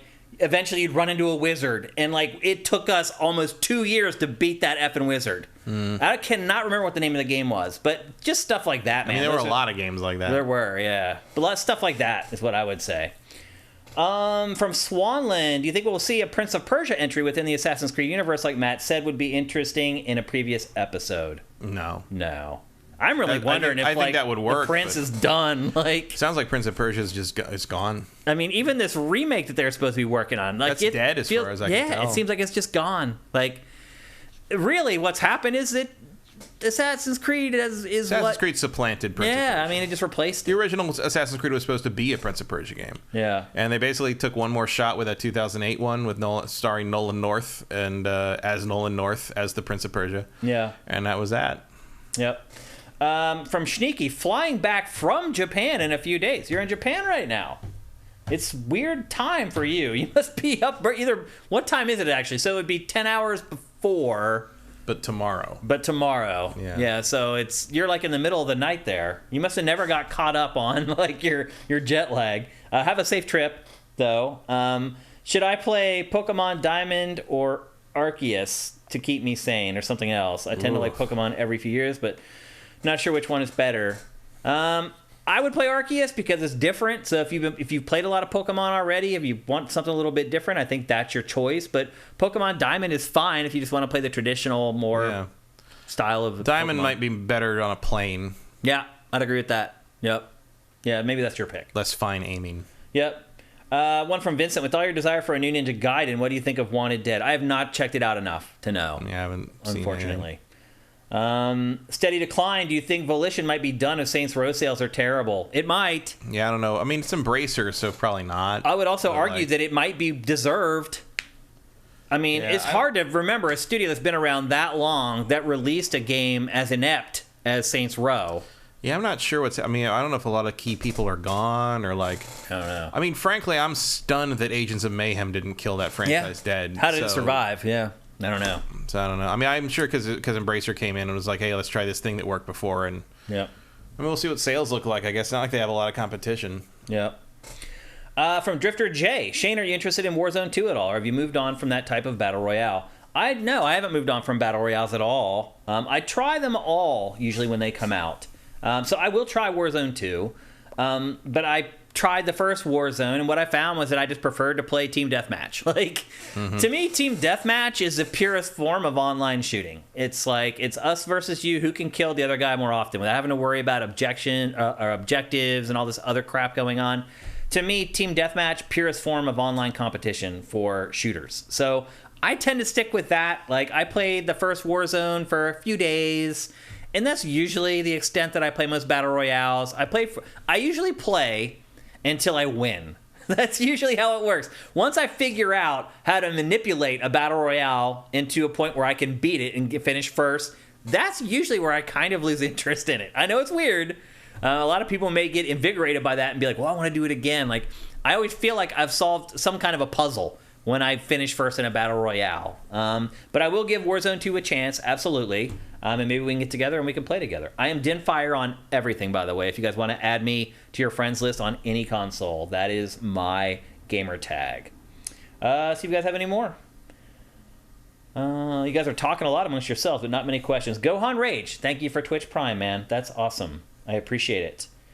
Okay, I think that's it. Sneaky thanking us for a great show. Thank you for being a great part of the chat, as always, every week. And again, I hope you have a safe trip back home. A couple things before we go. As I said at the beginning of the show, there is no GameFace next week. I think as I'm sitting here now, I'm pretty confident that there's just not going to be a show. Because I hate pushing a show to a Friday and then trying to do another one on Tuesday. Even just doing the show last Wednesday and doing another one on Tuesday in 6 days makes it more difficult. You'd be surprised how that one day you can get an extra story or two that makes the show a lot easier to put together. So there, again, I am going on a legit leaving LA vacation for Labor Day weekend. I'm going back to Pennsylvania, which most people would not think is a vacation if you live in LA. Maybe I should have a staycation. But I'm going back to Pennsylvania. It's not being covered in snow will feel like a vacation. Yeah. Well, it's hot as balls there, Matt. It's like 100 degrees there right now, like 95% humidity. It's going to be that like here too. Yeah, I know. It's getting hot here too. So anyway, yeah, I'm gone for Labor Day, and I don't get back until next Tuesday. And I need a couple days to play games before I can come back and talk to you guys. So chances are there's probably not going to be an episode next week. You got to put yourself through Steelrising. What'd you say? You got to put yourself through Steelrising. Yeah, exactly. The good news is when we do come back, we will have a few games to discuss, not the least of which will be The Last of Us Part 1, which comes out in a few days here. So we will be a little late getting on that one, but I think for the most part we should be okay. We'll miss you guys, obviously. But anyway, no show next week, and then we'll be back the following week. If you're watching the show on YouTube or you listen to the show on any of the podcast services, and it's on all of them, it would be great if you could check out our Patreon. It's at patreon.com/sifted. That's SIFTD without the E. You can pledge $1 a month, bajillion dollars a month, whatever you want, and we appreciate every dollar, everyone who contributes there. We know you guys by name, and we appreciate all of you guys very much. It would be very helpful. We are propped up 100% by our Patreon, and so if we don't get money there, we're not getting it anywhere. So if you can go check that out, that would be great. If you have no money, you can help us out with Twitch Prime. If you're an Amazon Prime member, you can give us a free $2.50 every month. Most of the people watching this stream already get it because they do it live. But if you're watching the show on YouTube and you want to figure out how you can help us without having to spend any of your own money, just head down to the description. There are step-by-step instructions down there that make it very, very easy. Anything you want to say before we go on a little bit of a 2-week hiatus here, Matt? I don't think so. No? Nah. No? All right. Much love, people. We love you guys to death. You guys are the best chat on all of Twitch, in my opinion. You guys are amazing. Fight TJK. When will this archive be up? It'll be up tomorrow. I actually leave tomorrow at 1 p.m. So it is going to be a scramble to get this episode up before I leave. But I promise you that it will happen. If I have to stay up all night tonight, it will definitely happen. So the archive will be up tomorrow, as always. So don't sweat that. I will say it's funny that from this angle, because I got the monitor here, so I don't see the bottom of your shirt. So all I see is the black and then the yellow. And so I constantly look over and think you're in a Star Trek uniform. Oh, This is FC Barcelona. Yeah, I know it's a football shirt. Yeah. Because if you look at this, it's just a stripe. It's a yellow stripe, but I can't see the yellow. Well, the shirt's kind of cool too because the stripe kind of. So you just look like you're working for Jordy in the engineering. I actually love this jersey because the yellow actually fades from like a dark yellow to lighter, and it's actually on like an angle. And if I put my, you can see the illusion. Like if I put my arm down, like I think the soccer jersey is brilliant. I bought it when I went to Barcelona, and I always do that. I always get like some sports team something when I go to a country. So when I go to Greece in October, I'll probably be coming back with some football, soccer paraphernalia from Greece or something like that. But anyway, you guys going to Greece. So many people I know going to Greece. I know. Adam Sessler just got back from Greece. Sessler's over there, and I know a couple people. I think Abby's going. It's weird. I know like 7 people going to Greece in the next 2 months. They're smart. You might run into some of them. It's possible. It could happen. Anyway, much love to you guys. You guys are awesome. All our patrons, everyone who shows up for our live streams, I love you very much. But I will not miss you while I'm finally taking some time off. It's not even really all that much time because Labor Day weekend is a 3-day weekend, but any amount of days that I can get and to catch up and see my mom and some of my family will be awesome. So hopefully you guys you can handle life without us here for a couple weeks. I need some time off. I'm sure you guys understand it. Everyone understands it. Everyone needs some time off. But we'll see you on the other side. GameFace is up and out.